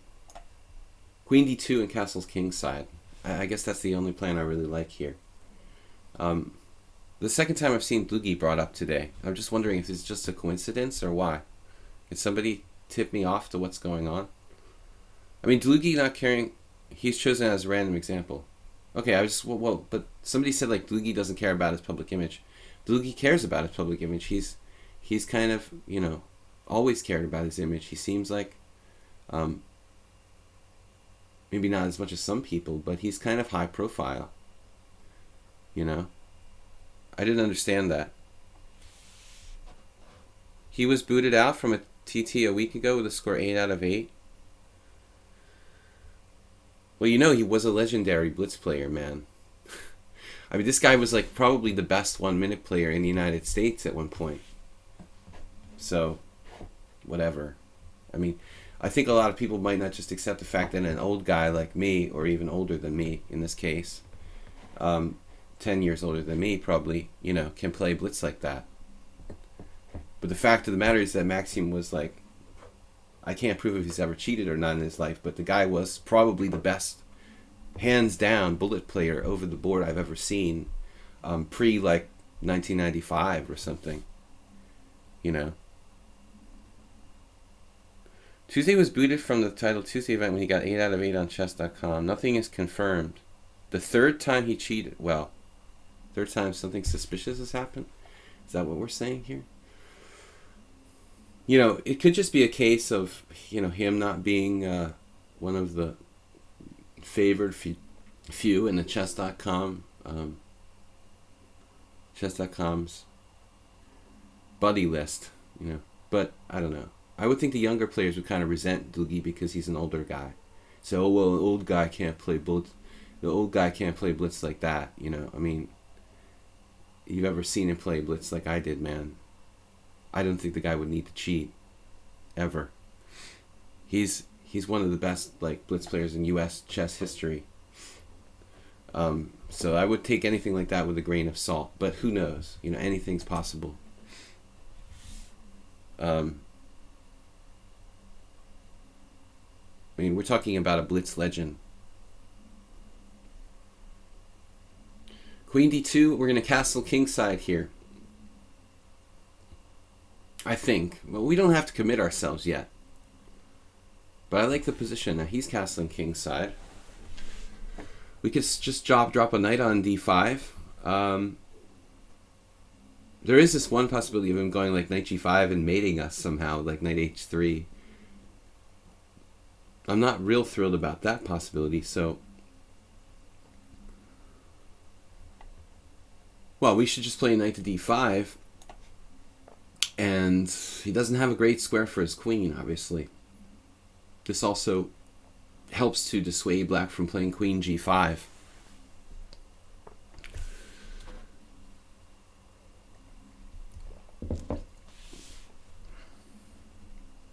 World Loser said you should stop playing internet blitz games and start serious workouts. Well, World Loser, I think that you're on to something, because online blitz is addictive, and the faster time limit you play, like the nonsense that King Crusher played against me yesterday. He played a normal game for like a minute, and then he just started like hanging pieces, I mean, what, okay, he probably won the tournament, berserking every game, but it's not chess, I mean, it's a question of what you want, you want to be a winner of a weekly blitz tournament on lichess, or do you want to become a really good player? I mean, I guess that's the question you've got to ask yourself. But there's no substitute for playing over-the-board games. I really think that the single best way to improve is to play slow games and analyze your games, very deeply, at least by yourself or even with a coach. This is what Botvinnik taught, 30 years ago, 40 years ago, and it still holds today. Blitz can help. It's like a training tool, but I think it gets, and bullet and ultra bullet, whatever you want, it's getting kind of like, I never did castle, did I? It's still time to castle. I'm still having second thoughts about it because I'm getting mated. But anyway, blitz, it's like a drug, and you have to like take it in, it's like alcohol or drugs. You really have to take it in moderation. I'm thinking, man, do I need to actually play? Why do I need to castle kingside anyway? The knight g5 is still irritating. I guess I'm just being afraid of ghosts. If I castle, and then he goes knight g5, I play bishop g2. Okay, down the line, though, I'm going to have to be careful about, my king generally, and any sort of knight h3 check. Pi Walker says he plays OTB and he posts. Yeah, I mean, that's good. That's the right thing to do. So you can combine the two. But in many cases, people can't slow down. You know what I mean? I have especially when we get older, I think we become more stubborn, but and we become less flexible. But the problem with a lot of blitz players is that they can play OTB, but that doesn't mean they're using their time. They're playing their over the board games like it's a blitz game and playing too fast and stuff like that. So you have to do it right. Troll on a roll with another knight coming around. This is kind of irritating. Well, we're slightly better, but it's not much. It feels like I should have a big advantage. We don't really have much of anything here. I'm not even sure I should play knight d5 at all in the first place. Maybe play knight d5 and like e4 and knight e3. No, I don't think I have an edge here at all. This actually feels like a waste of time. I think the troll has tricked me, and now I've got to be very careful here. Okay, it's just 960. Maybe I should play f4 and just go berserk. Knight d5. Not sure this was even a good move. Now, I don't know about King Crusher, but I know a lot of my students and other people who play too fast in their over-the-board games. And, you know, just playing the game doesn't do enough. You have to use your time and really, you know, make the most out of it.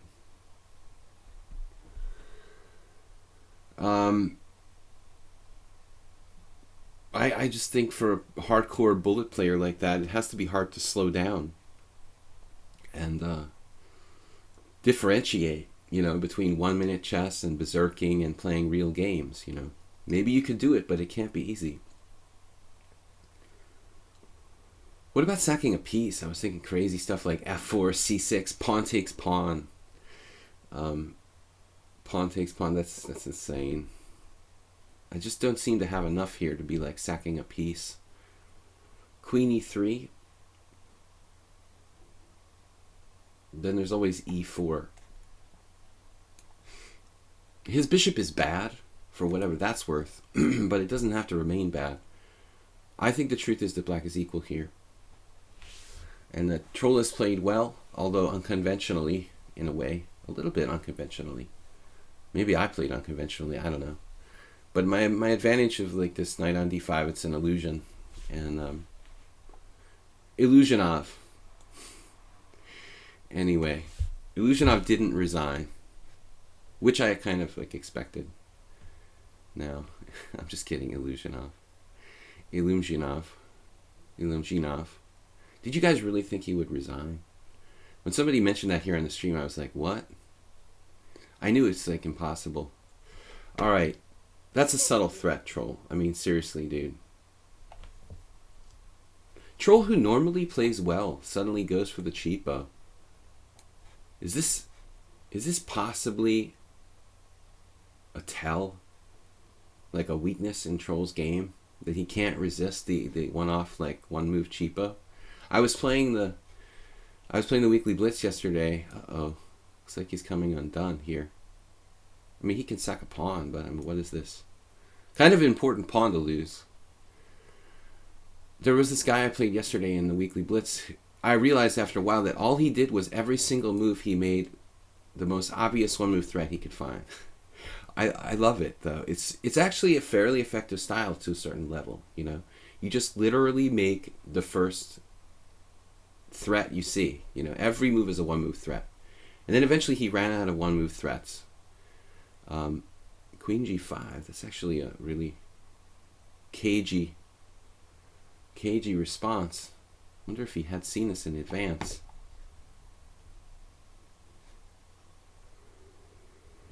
All right, that is a problem. That is a problem. King h1, king g2, or d4, but it'll let him like destroy my pawn structure. d4 c5. What's going on after that? I don't know. What's the lesser of the evils here? To give him the pawn back? Yeah, I think this is better. White troll, don't lose on time. Come on. Coming to get you. Maybe it's... He lost on time. I think he's still in the game here. I mean, queen d4 or maybe even queen g7. Queen g7 looks very passive, but if I play knight f6 check, king h8, knight takes d7, rook d8, and he's got some counterplay along the d file. Rematch. Let me see. So the computer thinks you have a little bit of comp after queen d4. You're not down a full pawn. All right. Thank you for the game. Fluke 2-3.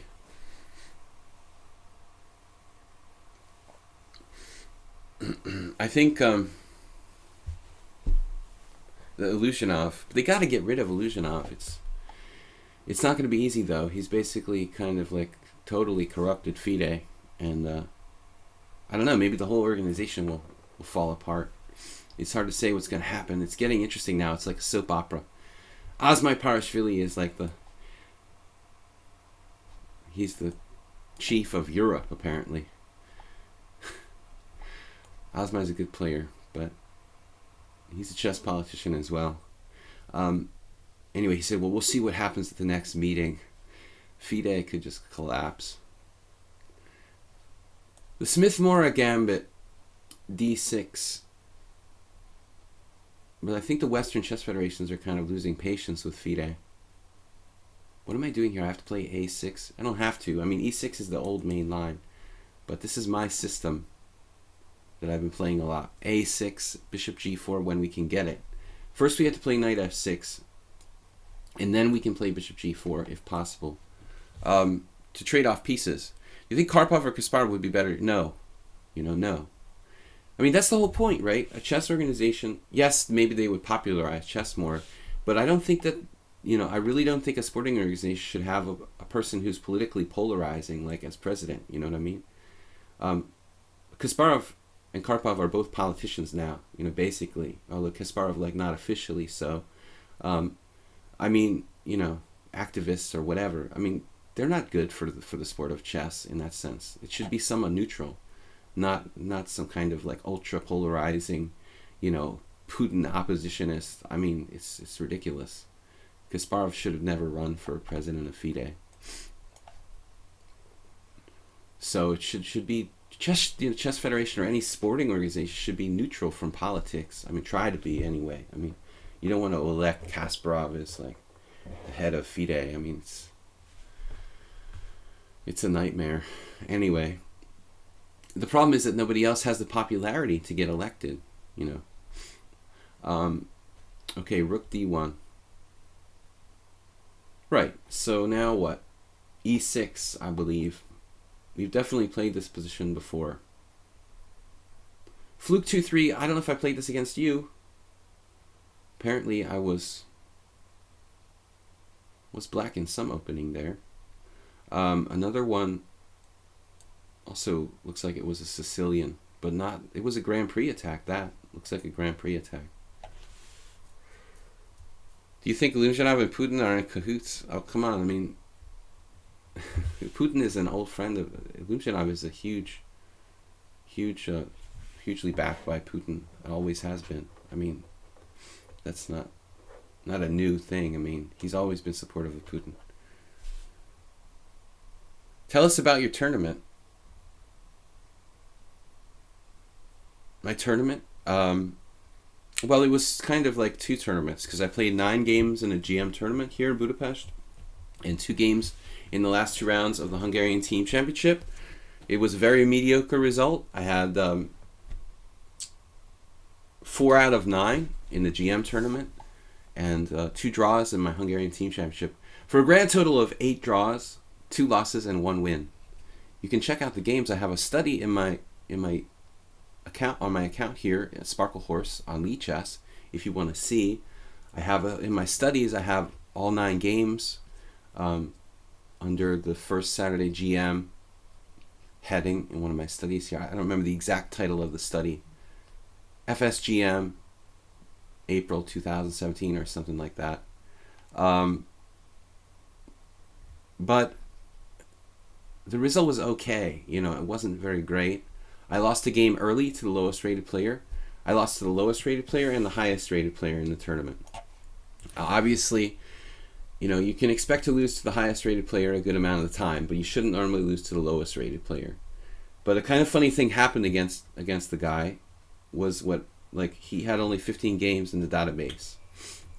And he played the whole tournament at a big advantage. I mentioned this in my stream, my channel here on lichess, not my channel, but my forum, Sparkle Horse forum, that a FIDE master, an 18-year-old FIDE master from Ukraine, needs to have more than 15 games in the database. So the whole tournament he performed really well, and he was the only player to gain a significant amount of rating points. But it's in large part due to the fact that he had no games in the database, and I suspect that his name has more than one spelling, you know, and like he had some games that must have been put in under a different spelling or something. But there's no way to like really like, you know, I didn't have time to search for every possible like English spelling of Yeliseyev or whatever. So that was a game that I lost, and not only because I couldn't prepare for the guy, but I underestimated him psychologically. You know, he lost his first round game, and I thought, well, here's a guy who, you know, is probably going to be hurt from losing the first round. He'll probably be satisfied with a draw the second game, and in an equal position or a tiny 0.1 worse position, I saw a way to basically force what I thought was a repetition of a position by perpetual check. I would force him to force perpetual check because he loses a piece. But instead, in my time pressure, he found a way to like basically play on in a kind of irrational position. He decided to play for a win with like 3 pawns for a piece. He managed to get 3 pawns for a knight, and I thought the average player would have taken a draw by repetition, but he didn't. I was in time pressure, and then I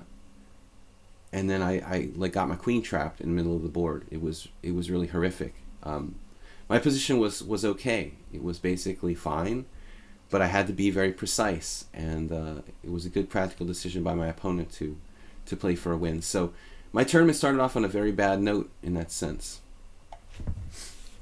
Then after that, I lost one game and won one game, and had a lot of draws. But probably the most interesting thing about my tournament was the last round, or next to last round, where I agreed to a draw in a winning position, or I agreed to a repetition of position in a winning position. It was a rook ending, and a double rook ending, and I thought that I wasn't much better. But I put it into the engine, and like immediately was like, I'm just winning, because I didn't see one move. It was a very, very bad mistake. Knight a4, nice move, fluke.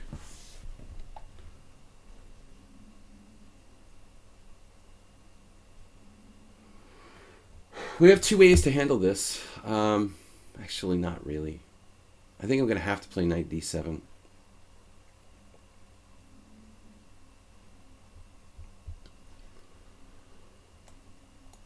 So they were asking about my tournament. The last game, little ping-wing, next to last game, excuse me. My last game was a kind of quick draw. Against the Mongolian guy, Paschall. He's like number 2 in Mongolia. He plays for an Olympic team. He's quite good. Anyway, against Paschall, I was slightly worse. And then we made the time control. And I was like, you know, happy for a draw. But we reached this position where I have protected past pawn, and I'm like at least equal, and I just repeated moves and agreed to a draw. But it turns out I'm just completely winning, and there's like one move with this protected past pawn, advancing it like 1 square, that's creating mating nets and stuff in the guy. But the moral of the story was that I agreed to a draw in a position where I have a threefold repetition, you know. And if you have that situation, right? Why not sit there? I mean, I had 30 minutes and a forced draw, basically, at least, you know. So I have the draw in hand and time on the clock, and I didn't really think through like all the possibilities for me in the final position. So that was pretty bad. I mean, I honestly am sick, and I just kind of wanted the tournament to be over at that point. So, and I felt I had been worse in the ending prior to that. But anyway, it was a bad practical thing for me to do. Fluke 23, starting to scare me, dude. You're starting to scare me. I'm getting all distracted talking about my tournament. So we had a couple interesting games, some not so interesting games and some interesting games. My most interesting game was against the tournament top seed, Axel Gergo, where I played Queen E7 on move 4 in the classical Nimzo Indian, which is basically never played, and it surprised him. And he immediately made some mistake, and I was equal after like 7 moves, but equal in a complicated position. And it was a cool game, but I made a terrible, badly timed recapture at one point. I just recaptured on the wrong move, and then I was like in trouble, and I could have held the ending, but I messed it up, and I didn't play optimally and lost. So there were some interesting games. The GM tournament was won by Axel Gergo, and what's going on here? White's losing a piece. Fluke 23. It was won by the top 2 seeds, ironically. I think that I kind of like lulled Fluke to sleep with all my talking. He had a hallucination. But he had to just retreat back to... He could have played bishop h6, but he had to retreat his knight back to c3. Ironically, at the end... But it was a very, very close tournament. Nobody really dominated. The top score was +2, 5.5 points. And I finished with 4. So I was only a 1.5 behind the winners, the 2 people who won the tournament.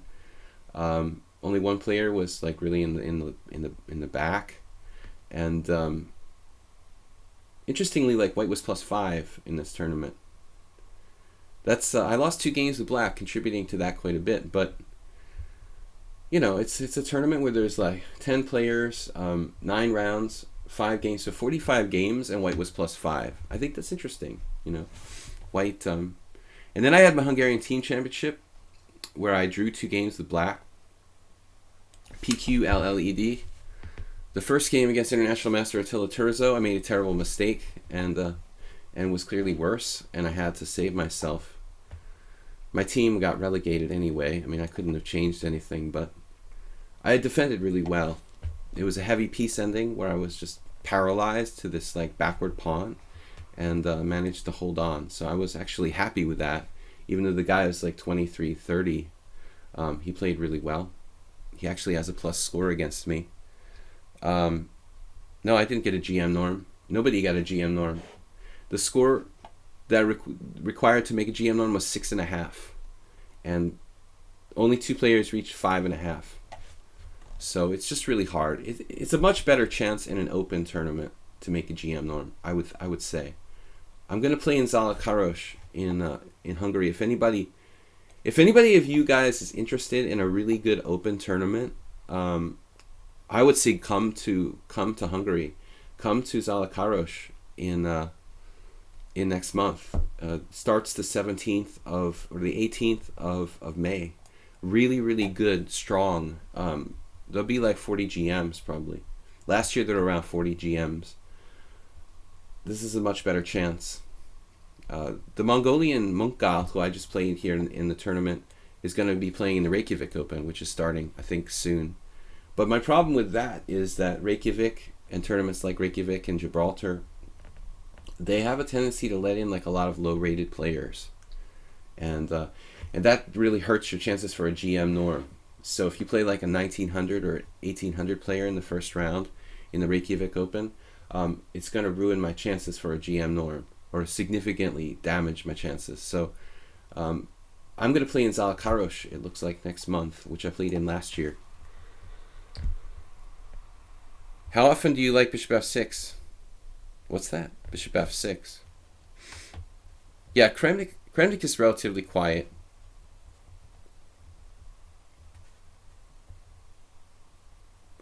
I don't think so, Grueling Stance, though. I mean, from what I heard, Kramnik is not against Putin.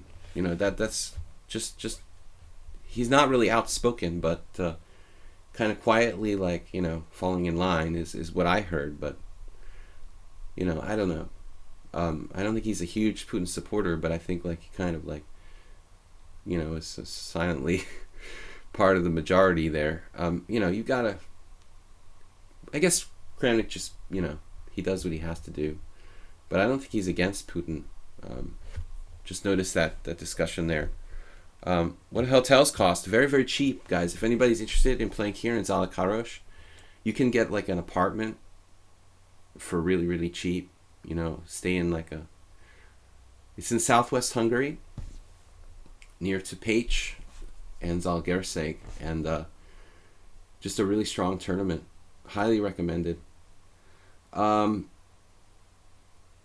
you should double check that question about Kramnik and what his, political status is, because I'm not sure that he's against Putin or anything like that. I'm pretty sure he's not, actually.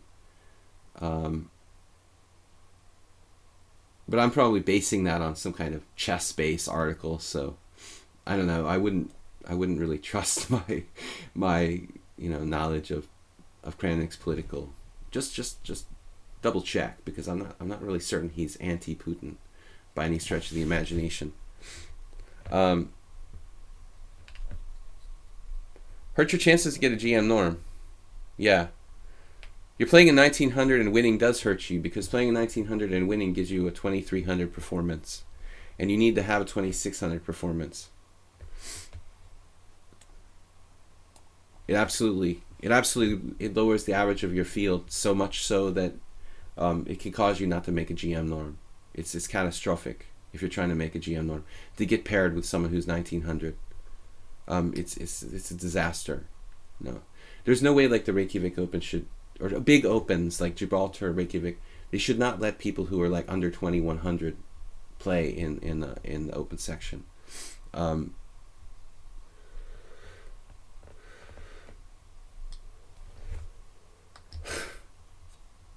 you talk about this position? Well, nothing happening yet. PQLLD is playing kind of passive setup. Not really recommended. Black has trouble unraveling the queen side. So I think once I had a game with Grandmaster Pascal Charbonneau, somehow he equalized against me with the setup, but it's kind of infrequently encountered. It's hard for Black to resolve the queen side. What's he going to do? Play like d5 here? He has a kind of bad Tarash if he does that. So it's just hard. I don't like Black's game. It's just restricted and difficult to free the queen side. Plukro, well, open by definition. It all depends on the tournament. I mean, like in Zalakaros, it's called the Zalakaros Open, but you have to be 2100 to play in at least 2100, technically 2200. I mean, if you organize a tournament, you can make the rules however you want. You can make you could call it an open, but make the cutoff like 2200. Open to under 2200, open to over 2200. It's your tournament. You make the rules. As far as who can play. But if I'm a player looking for a grandmaster result, I do not want to play anyone under 2100. If there's a 2100, if I beat them, my performance rating is 2500. To make a GM norm, you have to have close to a 2600 performance. Okay, so beating a 2100 is not really great. It's actually not really enough. You really need like 2200s. John Donaldson did it best in a tournament I saw once, where he just like beat a 2200, then drew a GM. Then he beat a 2200, then he drew a 2600 GM. Then he like just kept doing this for like 9 rounds in a row, like bashing 2200s and drawing with 2600s. That's kind of the best way to do it. But to have a 2600 performance rating, I mean, you really can't afford to be playing 1900s. So I like the fact that the Zalakaros has lower sections for the players who are under 2200. Basically, there's a section for under 2200 players, and that's why I'm probably not going to play in Reykjavik. I don't really want to play a 1900 in the first round, and my rating is such that I'm probably like right in the right place to exactly have that happen. I'll either play like a 2600 or play like a 1900 in the first round. How did Kramnik contribute to the Catalan? Are you serious?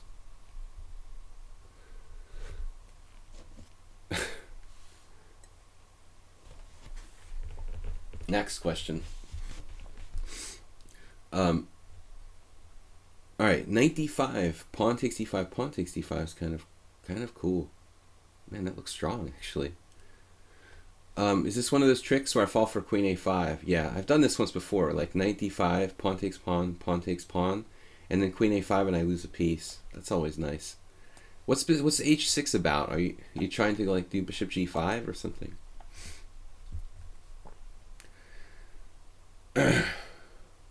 Performance rating even with a perfect score is like 400 points higher than your highest opponent or something. 400 points. So if I beat if I beat a 1900, my performance rating is something like 2300, and that's not going to cut it. If I need a 2600 performance, so it's like absolutely damaging. Now we do knight d5, right?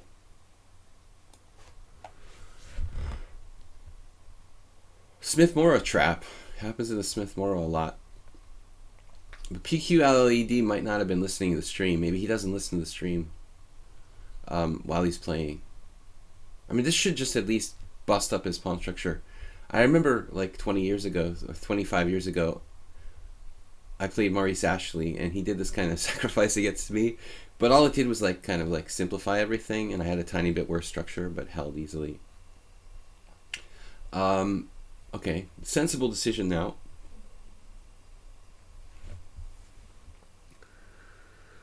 Looks like we just win a pawn, never mind. Yeah, I've got knight takes c6. So, PQLOD. He's played some tough games against me in Simul. By the way, guys, I have a Simul on Sunday, 6:30 p.m. CET, for 25 Yatekosh. Yatekoshok players. Alright, we get this dark square bishop, we get a pawn. I hate to be materialistic, but grabbing this kind of pawn was how I got in trouble against the guy who got booted from after the weekly blitz tournament yesterday. He played like a machine. Bishop takes f6. Doesn't really accomplish that much. So we'll keep this guy. Now we're threatening bishop takes f6. Now we're not. This is just a huge position, obviously. Hugely unpleasant for black. And he overlooked this cheapo. The cheapo by me. Alright, PQ. Rematch. I don't like the new rematch box, and it's too big. It kind of irritates me. How could you miss that? It's like, make it a little smaller. Alright, we're going to accidentally click rematch. I can just feel it waiting to happen. Constant Change just got into first place. I think he just like knocked off his... No, King Wiki's back. I thought he like sent a hitman to get King Wiki out of there or something. Why do people worry about protecting their ratings so much? And we're not talking about, well, we weren't talking about it in terms of protecting ratings. We were talking about it in terms of making a Grandmaster result. I don't know if you know the context of the conversation, but in order to make a GM norm, you have to have a 2600 performance. And we're talking about, like, you know, how playing 1900 players kind of destroys a player's chance of making a GM norm. But another subject of conversation is this: why do players protect their ratings? Well, in my case, I didn't protect my rating, and I was really close to 2500, and I regret that I didn't, you know, because if I had, I would have probably been able to 15 years ago knock out the requirement for meeting 2500 for making GM. In general, I think that ratings, you know, people do overprotect their ratings, but in my case, I think I hurt myself by not protecting my rating a little bit, being a little bit too disregarding of that.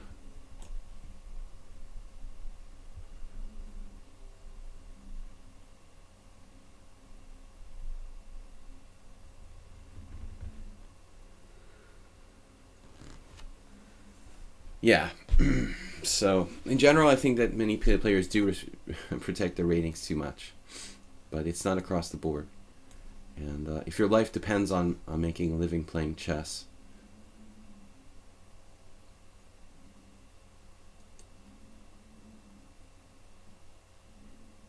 there are certain reasons why a player might want to have a higher rating, qualify for some tournament, or whatnot.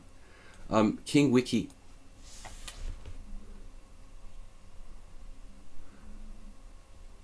Well, people worry about their ratings for many reasons. I mean, it's their image that's very important in many cases. I don't like to have a low rating. Nobody likes to have a low rating, I mean, it looks stupid. You look weak, and nobody wants to have a bad rating. I mean, it sort of goes without saying.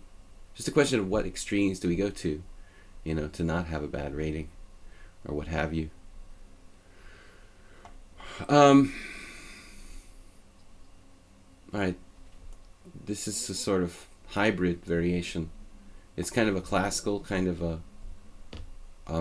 Rubinstein. I think that c5 might be a good move for black here. Something in between. All right, take care, man.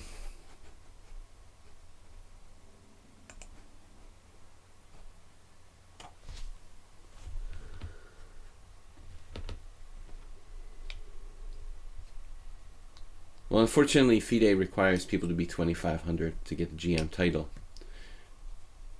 Really strong 2499s don't qualify.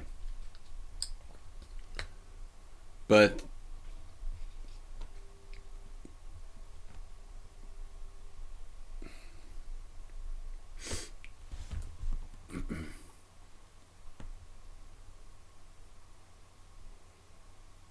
there are different philosophies for different people.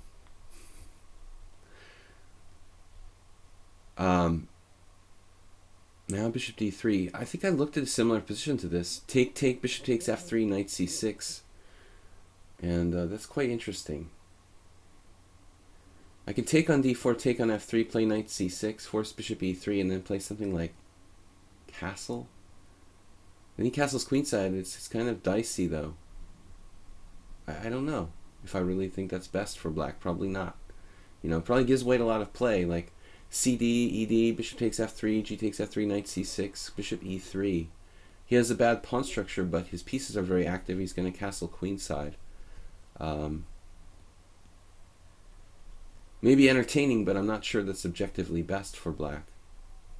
Probably better to do something kind of standard here.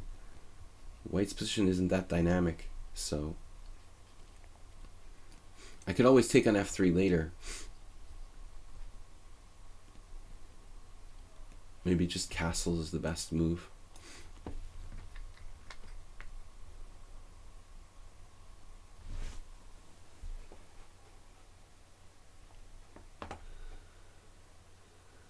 Ominous Monkey, welcome. Good to see you guys back. This is my first stream in 12 days, I think. It's been about 12 days. Actually more. I started playing in the tournament in Budapest the 1st of the month, so it's actually been 2 weeks. 2 weeks since I last streamed. Yeah. It was the first I was playing, so Friday. I guess last Friday was my last stream. Had some tough games today. It's definitely, for me, it's not like riding a bike. Playing classical chess and playing blitz are kind of different things. And I don't feel like I just, get off the bike and start riding again. I feel a little strange playing blitz, but it's cool.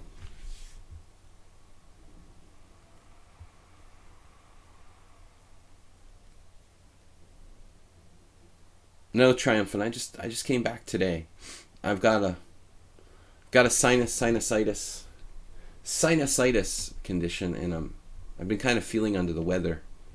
I've lost the hearing in one of my ears temporarily, and so I don't know how I sound. To you guys I probably sound normal, but to me I sound very strange. But I feel well enough. I was playing okay. It did affect me when I was playing though. I felt like I wasn't resting enough, wasn't sleeping really that well during my tournament. But the good thing is when you have like a hearing loss, it does make it, like you don't need earplugs to blot out the outside noise so you can concentrate. It's like a built-in earplug. I didn't have any problem concentrating during my games. Too many draws though. I need to play more aggressively, faster. I played very conservatively, mostly ready type stuff with white, and in the tournament I just played, and I also played very solidly with black, mostly Nimzo Indian. But I wasn't really thrilled with the draw I got as far as the opponents. A lot of people played like the French defense, and I didn't have a chance to play e4 because I don't really. Pretty much almost every opponent I could have played e4 against seemed like they played the French defense, and I just hate playing against the French. I'm gonna take this tempo loss white just gave me, and let this position transfer to an isolated queen pawn of some kind here. I mean, I agree with his decision that his queen is on a good square on e2, but I don't know that he can afford to do that so early. Maybe white should just bite the bullet and castle here, and this. I'm also uncomfortable allowing something like bishop takes f3. Well, that's the quandary I put him in, If he could castle queenside, he'd probably be happy with that double pawn. But, double isolated pawns. You guys should check out games from like 100 years ago. The Black Death. Joseph Henry Blackburn used to play such structures with white in the exchange French.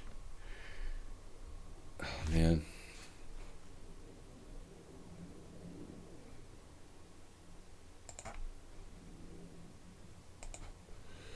Alright, Plukro had to leave, so I'm going to have to take up his responsibilities. Anybody who's like ignorant and really belligerent in the chat is going to get banned. I do give you a fair chance, but if you just continuously do it, I'm going to have to ban you. The dude is just really, really rude. So he's gone. He'll probably be back with 5 more accounts, but what can we do? No, I just have air pressure in my ear issue. It's very standard. I also have tinnitus, but many people do. Very, very frustrating condition. Probably caused by listening to music too loud. But who knows? How did my tournament go? Did I get another GM norm? No GM norms. Nobody made a GM norm. It's funny, last month, 2 players made GM norms in the first Saturday. And this month, 0. And nobody came close. The top 2 2,500 plus rated players won the tournament, but they were both a 1.5 short of GM norms. And I was 2.5 points short of a GM norm. It's really hard. It's just a low category. Round robin is not really a great place to get a GM norm. So we're going to be playing in Zalakaros next month. And again, if anybody's in Europe or wants to travel to Europe to play a really strong open, highly recommend playing in Zalakaros starting May 18th next month. We've got an isolated queen pawn position here. It feels like we're a tempo up on the normal line, so looks good. Now, it's like a Karpov sort of Nimzo with an extra move in hand. That's always nice. Queen c7. In this position, I probably have to take on c3 first. Am I really a tempo up here? Or is this some sort of transposition directly? Good question. There was a famous game that that Kramnik won against Kasparov in, that's a different position, I think. Similar line. This is actually like a mainline Nimzo.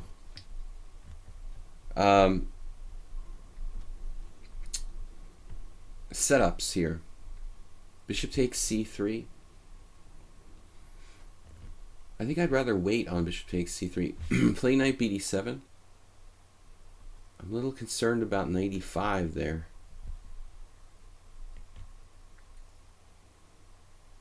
I guess it's not a big deal though. I just chop it off, take on c3, then play knight d5. The problem with queen c7 is that he might have knight b5 at some point. I could also play knight c6, but after rook d1, I think that white has an active game. So knight d7. There's also taking on c3 right away, but I don't want to commit to that just yet. I don't know. It doesn't feel like white's really a tempo down.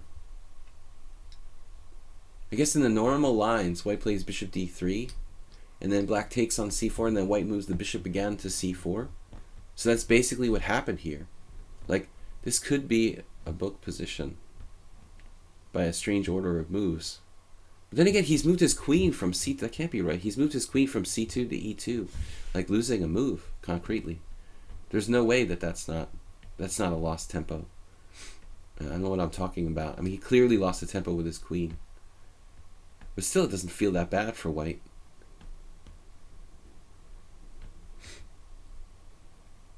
Pi Walker Matt says, I have tinnitus.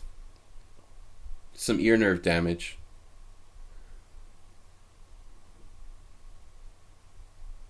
They regenerate rapidly. I'm sure it's just from listening to music too loud when I was younger. Although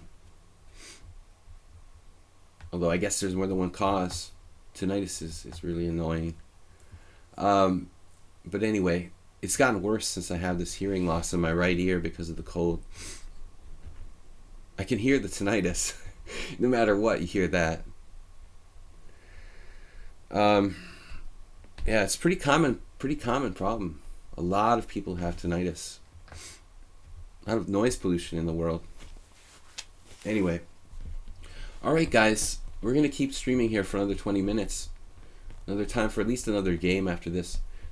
King Wiki using more time than me, which is highly unusual. I don't know if he's still here. He's been thinking an awful long time on this last move. He could have gotten drawn away from the computer by an alien spaceship or something. I don't know.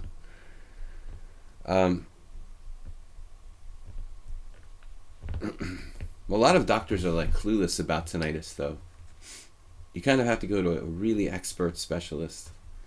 A general practitioner has no idea what causes tinnitus. Rook d1 is a good move. Alright, we got rook c8. Is bishop a6 a move for white? I mean, well, I mean, everything's good here. Black's very, very solid. And equal. At least equal. Now white should find some way to bail out. I was thinking bishop a6. Bishop takes, queen takes, bishop takes c3, pawn takes, rook takes. Queen takes a7, knight d5 with a better position because he just has an isolated pawn. It looks like he's sacking a pawn here.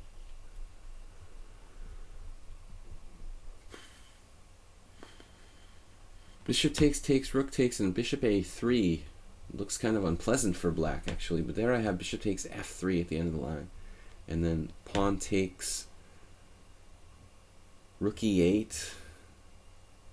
Then my rook is really uncomfortable. Really uncomfortable with that bishop on a4 and whatnot.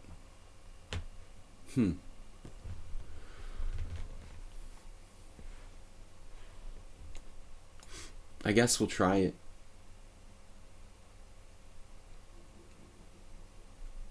He could play a different way, maybe some kind of knight a5, knight e5 right away here. With knight e5 right away, I have maybe a lot of ways out of this, though. Bishop g5 is probably a bad move. It doesn't help white. I have queen a8. I mean, queen a8 looks adequate. Bishop g5 is not the right way. Like bishop a3 or knight e5 look interesting. Queen a8, knight e1.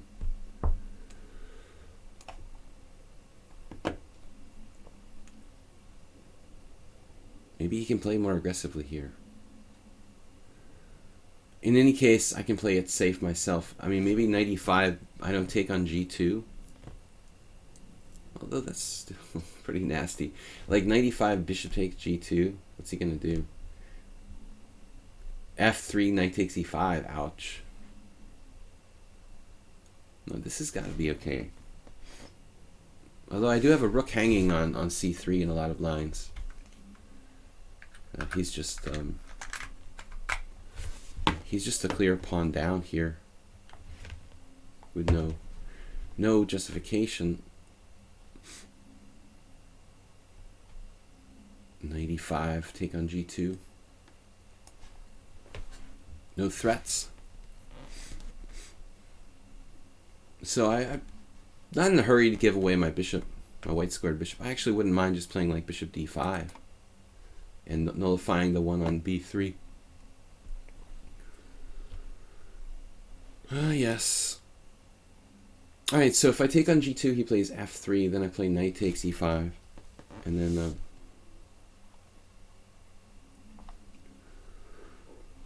could be some technical difficulties there. Let's see, bishop d5, bishop a4. Alright, let's live dangerously here. Living dangerously. King Mickey's going to lose on time. Thank you for the game. Let's see what's really going on here. I'm winning. So it's not a question. He could have played something different, something more solid. But he's pretty much a clear pawn down. Okay, constant change. This is going to be a tough one. Maybe the last game for today. Pie Walker Matt. Is it tonight is talking to me? It's this constant ringing in my right ear. It's very, very sort of distant, but you know, I'm sure that it's a lot worse for other people. But still, even like the slightest constant tone is extremely irritating. Thank you for your support, Constant Change. Good to be back. I played a lot of Reti. I don't normally play the Reti, but Reti, if we want to be correct in our pronunciation to the Hungarian, Reti, Ricard. I ended up playing a lot of Reti because I had these opponents who everybody played the French and like Queen's Gambit type of structures. Farago, Golubov, Montgal, like almost all of my opponents, except for the one game I won against Belos. He's a King's Indian guy. I want to play the English, but I never really got a pure English. I was playing basically always like Reti lines, and it's hard enough to get an advantage in the main openings like d4 and e4, but anyway, I've developed more appreciation for the Reti. I was looking at a lot of interesting Reti lines. I had a game with Montgal, and one of my students was asking me about it. I put all the games in the study here on lichess. If you look in my studies, you can find them. An interesting game with Montgal where I followed his Olympiad game against Suniberg Hansen. And this is the game I should have won in round 8 in the ending. Constant change. This probably we've talked about this before. I don't know. Maybe he's got something new cooked up, but I don't really like the Marshall defense. But I played an interesting game with Montgal. I don't really know the Reti well enough, and I had a Catalan against Golubov. I want to say Golubev because there's a Golubev, you know, Golubev. Anyway, so I ended up playing the Catalan and the Reti a lot with white, which isn't really my primary repertoire. But anyway, that's the way it goes.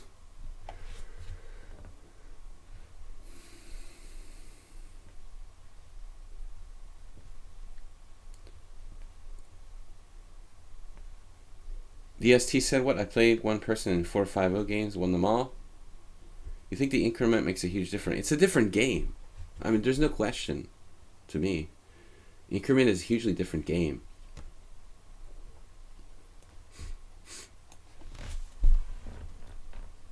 I don't know where to put my bishop in this line. You know, bishop e2 is very passive.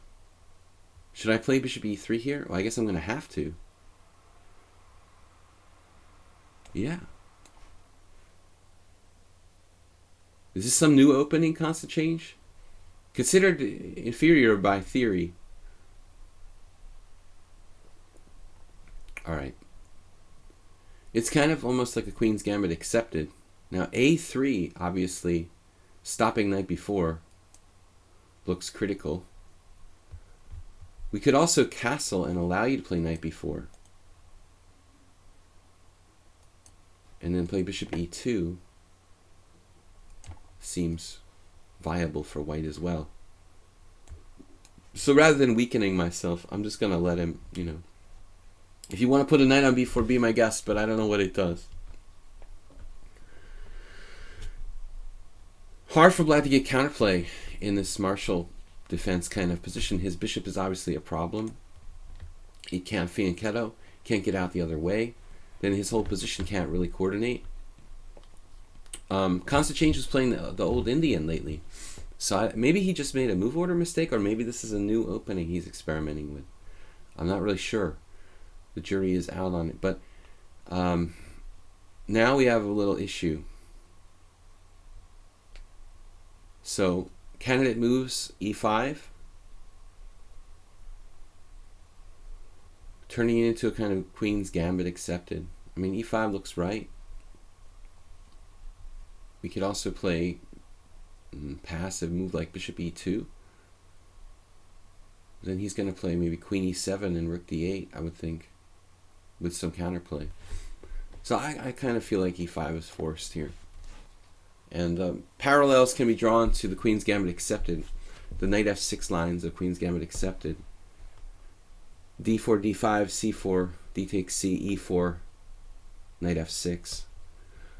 This looks like a good version of that for white, where I've gained a little bit of time. I can play to force him to weaken his king side with like queen b1, or what else? Just develop queen e2. White is better. There's no question about that. How much better is the question. If I did play queen b1, yeah, I think I should. I think I should. It's going to force him to make a weakening move. You know, and if he plays h6, it's kind of like, well, f6 goes out the window after that. You know, this is going to be maybe some kind of means of counterplay for black, you know. As anti-positional as it is, it looks like an Alekhine's defense or something. If he has to play h6, then he's going to really be in a bad spot on the white squares later on. So that really limits his ability to play actively with the f-pawn. g6, the other move, obviously, you know, allows like bishop h6 with good play. So now the question is, how can I continue here? You know, he's still going to try to do f6, but he really does have a lot of weaknesses. I kind of like bishop e4. Rook d1 looks possible. My queen, if it only were like on g4, it would be game over right now. It's just completely game over. If I could just magically transport my queen to g4. But bishop h7, queen e4 is not easy to orchestrate. Now, for our next trick, I need to jump my queen over my bishop somehow. I don't really know how to go about doing that. Alright. Not a lot of counterplay for black here. So we've got time to reposition, shall I say. Remaneuver. In Alekhine Brooklyn, you do g6, bishop g7. Yeah. The other day, Zoltan Varga was talking about that last week to me. It's funny that opening, you know, I mean, for years, it was played like 100 years ago.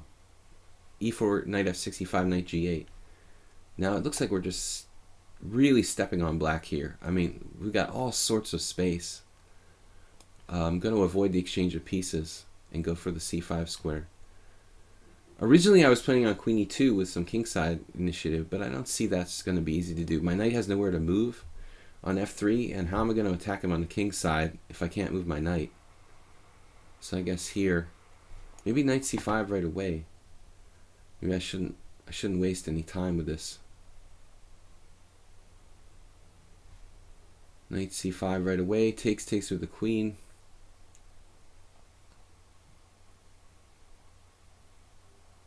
There's also knight g3. I'm not sure what he's up to here. Rook c1, just developing a piece.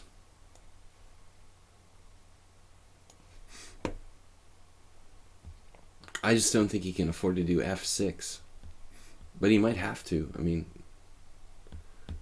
very possible that rook c1 was too slow. He did f6 anyway. Oh, man. Okay, I take. Now there's the e6 squared, there's the h6 pawn. The problem is if he takes the pawn, h6 is just hanging. You know, it would be nice to take with the pawn. And now if knight takes f6, maybe we stop bishop h5 with knight g3, for example. I don't really like bishop h5 happening. Bishop takes f6, same thing probably. Knight g3 stopping bishop h5. I'm thinking very prophylactically like Karpovian. That's how we try to play here. Normally, aggressive positional style. It's you know, you could play knight c5, but he's going to chop it off. Then again, if bishop takes f6, knight c5 might well be good. Here, also, knight c5 does look kind of ominous. Bishop takes, d takes. Then he can stick the knight back on d5. I'm not sure it's really that effective. And then again, the knight is always coming back to d5 no matter what I do, isn't it? Always coming back to d5. Knight c5, bishop takes. How about other ways of attacking e6? His knight is just always coming back. What if I take the knight? Knight takes f6. How's that? It looks kind of cool. Ironic, you know. I mean, I have more space, but that seems to be the key to his position, like putting a knight back on d5. And so, if he doesn't have that defensive ability,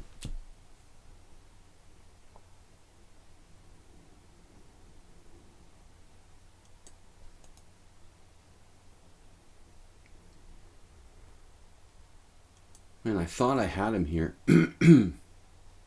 Yeah, I mean bishop e4. All right, everybody's in the game. We're solid. My intention was to play bishop c4 originally, but then I realized that bishop c4, bishop f7 is not that easy. And this way we're looking at the queen side too. So I think that black is under very, very heavy pressure here. It's very hard for him to not lose a pawn or something. I'm also threatening d5. So we don't go for material, we go for just kind of central control and pressure.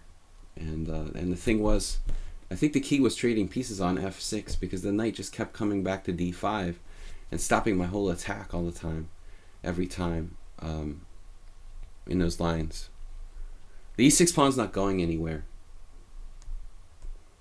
And he also has weaknesses on the b7, c7 pawns are kind of targets too. So I think I'm threatening to break through with d5, possibly. Then again, maybe he can hold this.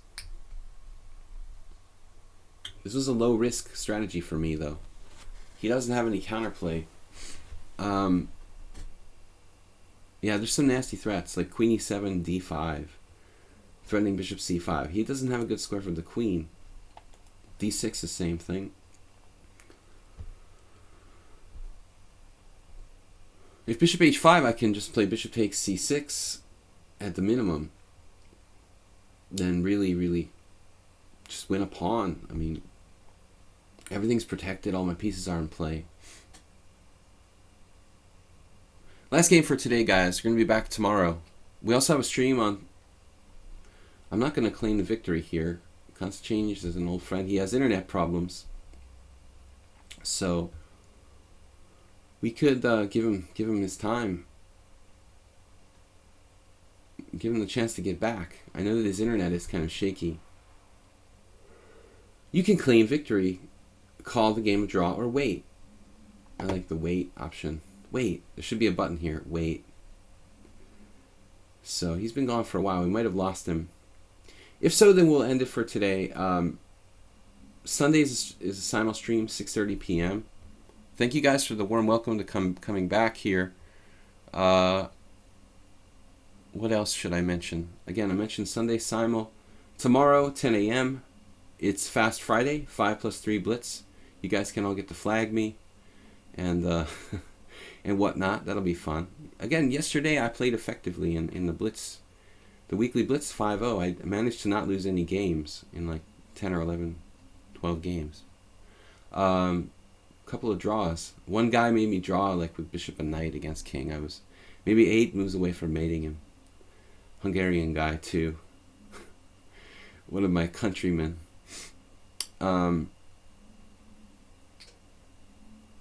once again, guys, thanks for the warm welcome back. We'll be streaming every day, Monday to Friday, 10 a.m. CET, here, Central European Time, or European Time, as you like. And Sunday simuls usually on Sundays at 6:30 p.m. Blue Crow had to leave. I would like to thank him for moderating today. Sue, 90 games, yeah. Constant change is the maximum. 88 games, 89. Does the internet constantly change the status of connection?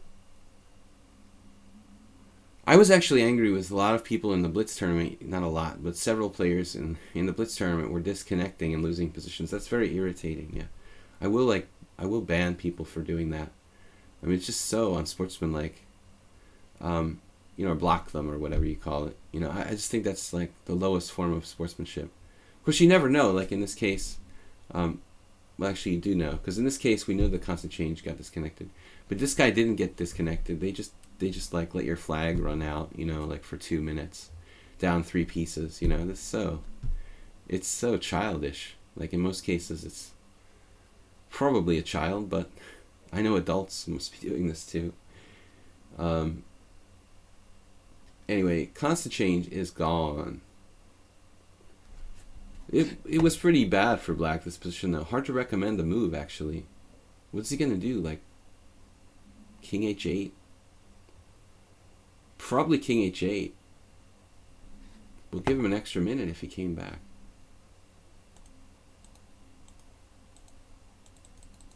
Two minutes. Alright. Queen d6. Yeah, I was talking about this move.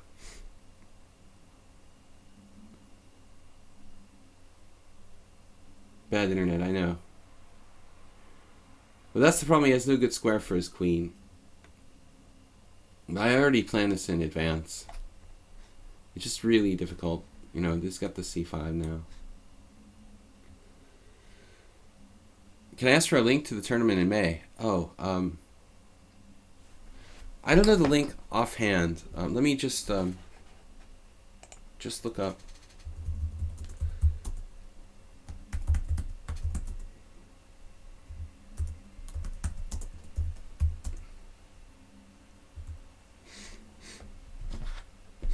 I don't know the link offhand, dude.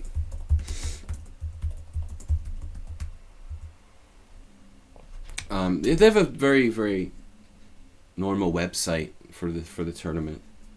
But if you need any, if anybody's interested in playing Zalakarosh, I can help you as far as like contacting someone about it. But it's not First Saturday Who. Ominous Monkey. He's talking about an open tournament in like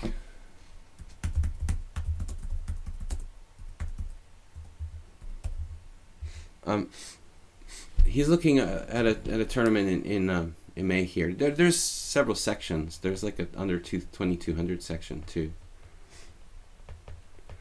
But it's really strong. Nobody under 2100 is allowed to play in the main section. Okay. Mr. Queen, Mrs. Queen. All my pizzas are defended. But if I take on b7, he has counterplay on my b2 pawn. That's extremely irritating. bishop c5, and then queen f4, and then take on e6. Among other things, that's probably okay for me.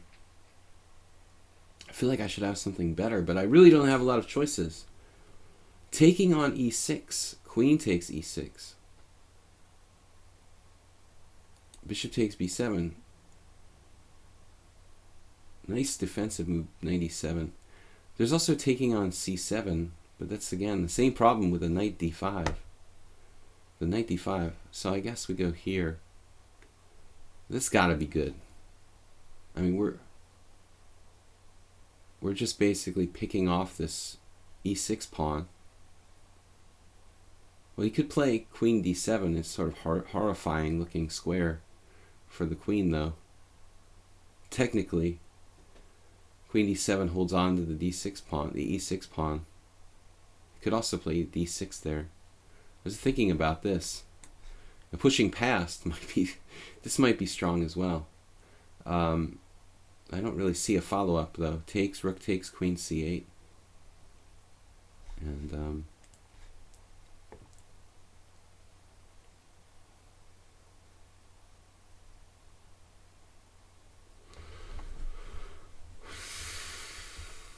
how can I finish him off? Man, this is ridiculous.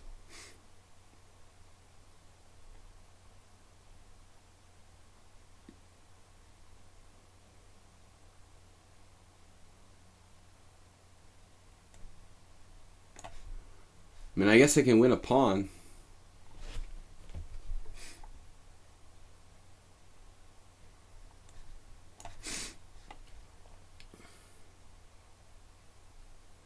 At the end of the day, we win a pawn. Wow, that's a lot of material. Really impressive.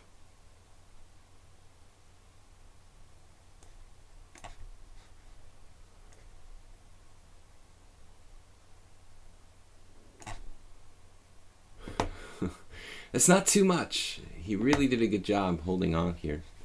And now, for the next trick, we're trying to win a second pawn, but the dude is pinning us. So take, take, take.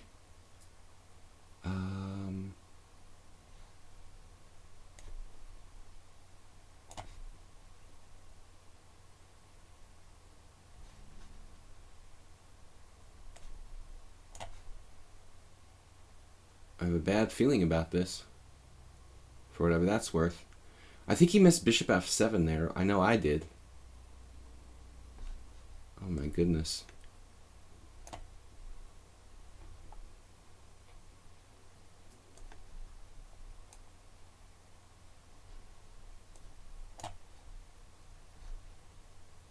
Oh my God.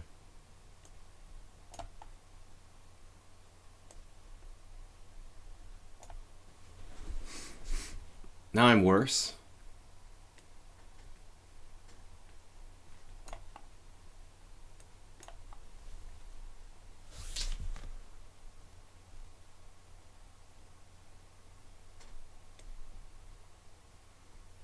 Seriously? He gave me more time, but you know not to do that. He gives me more time.